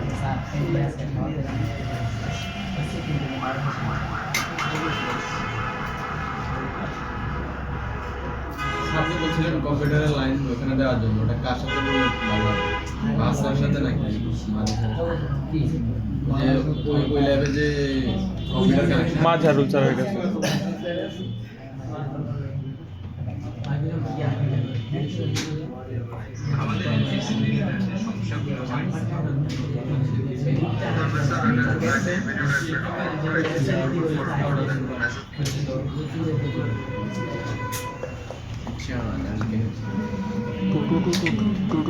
এখানে আমরা যেটা বলছিলাম আপনাকে, এই বিটগুলোর দাম, এক একটা বিটের দাম 2500 টাকা করে, পার পিস বিটের দাম 2500 টাকা করে। এখন আপনি প্রশ্ন করতে পারেন, স্যার এগুলা ইউজ করে কারা? অ্যাকচুয়ালি এগুলো ইউজ করে যারা, যাদের কাছে প্রতিদিন এভারেজে 10টা স্মার্টফোনের আইসি কাজ আসে, মোটামুটি ভাবে 1000-10 টাকা ইনকাম হয় মাসে, মনে হয় ফালা ছাড়া 2 লাখ টাকা ইনকাম হয়, ওদের এদিকে একটা বিট কোনো ব্যাপার না, বুঝছেন? কিন্তু আমাদের মতো গরিবের জন্য সমাধানও আছে। এক্স সোল্ডার নামে একটা বিট আছে, এক্স সোল্ডার অথবা এক্স সোল্ডারের দাম হচ্ছে 900 টাকা করে। আর একটু নিচে যদি যান, সানশেনের একটা বিট আছে 250 টাকা করে। একটা বিট চক্ষু বুঝা 1 মাস যাবে, মানে যেটা আপনার কত 250 টাকা। আচ্ছা, এখন এই বিটের ভিতরে আমরা এটা ব্যবহার করতাম, তবে এটা এই যে প্রথম যেটা দেখতেছেন না, জি, এটা ব্যবহার করতাম শুধু কোন জায়গায় জানেন? এটা ব্যবহার করতাম সিপিইউ ডিল করার পরে। আচ্ছা, এইগুলার একটা বিষয় হলো, এগুলা মাঝখানে কখনো হিটে হয় না। এটা সামনে যে মাথাটা দেখতেছেন একটু কাটার মতো, মনে হয় পোলাবাইনা মুসলমানি করাইছে এরকম, এই মুসলমানের মতো যতটুকু আছে অতটুকু হচ্ছে আপনার বিটটা। এটা এক্সট্রা আপনার বাইপাসও পাওয়া যায়।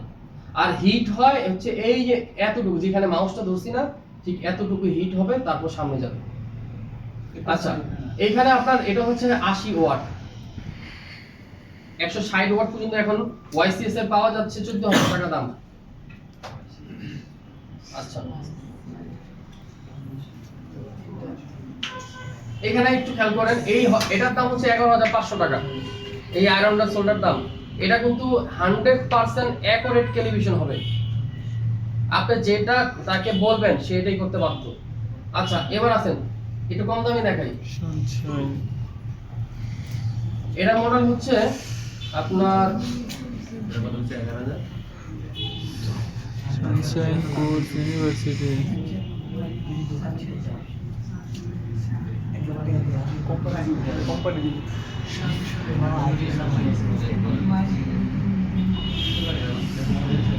Sunshine S3 soldering iron.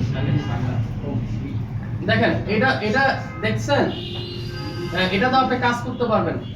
এটার দাম হচ্ছে 3900 টাকা আয়রন সোল্ডারটার দাম। এটার সাথে ফ্রি একটা বিট পাবেন। আর এটা অনেক ভালো কোম্পানি, S3 সানশাইন কোম্পানির প্রোডাক্ট অনেক ভালো। আর এটার ভিতরে T210, এটার মডেল হচ্ছে, মানে বিটের মডেল হচ্ছে T210 আর CC15 স্যার আমাদের ল্যাবে নতুন যেগুলো ব্যবহার করা হয় এটা না একই, হ্যাঁ।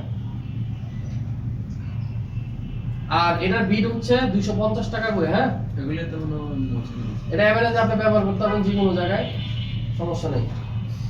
C11।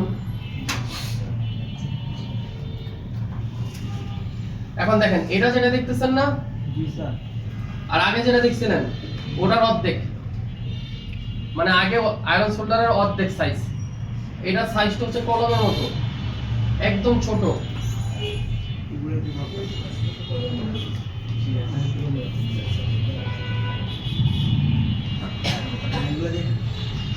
দেখেন, এই যে এটার সাইজ হচ্ছে এতটুকু, আর এটার বিট হচ্ছে আগেরটার চাইতে অর্ধেক।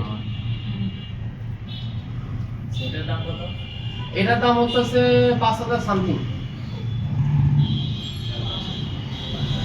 এটা একদমই ছোট।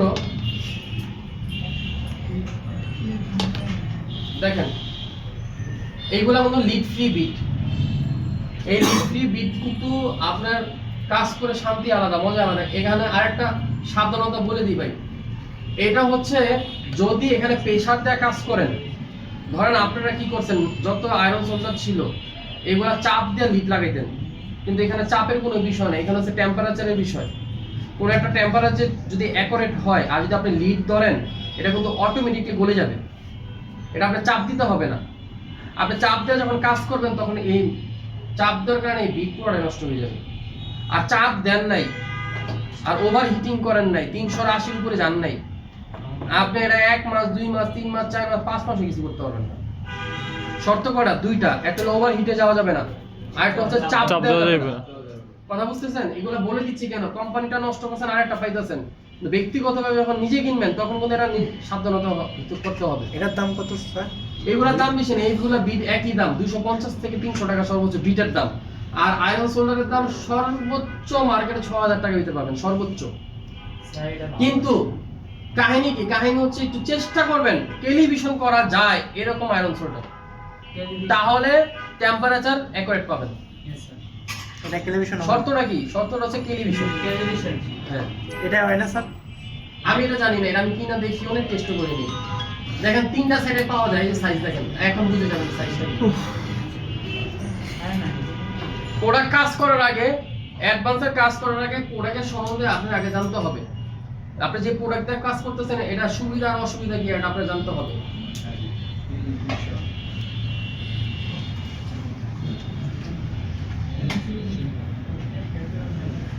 এটা পার্সোনাল ভাবে আমি অনেকদিন ইউজ করছি, মোটামুটি প্রায় 1 বছর ইউজ করার পরে বাপি সারিয়ে দিছি, আমার এটাই দেন, পরে দিয়ে দিছি, আমি নতুন না নিয়ে দিয়ে দিছি। প্রাইস কত?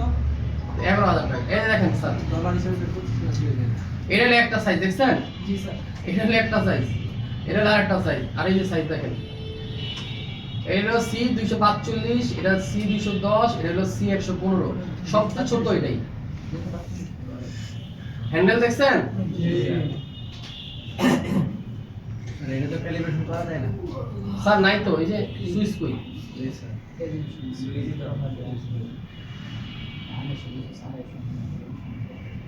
এখন মাপার পরে বোঝা যাবে যে টেলিভিশন করে রেগে বানাইছে কিনা। টেলিভিশন করে জীবন আর সে বানাইতে পারবে না, কারণ কি আমি সেটা বলে দিচ্ছি।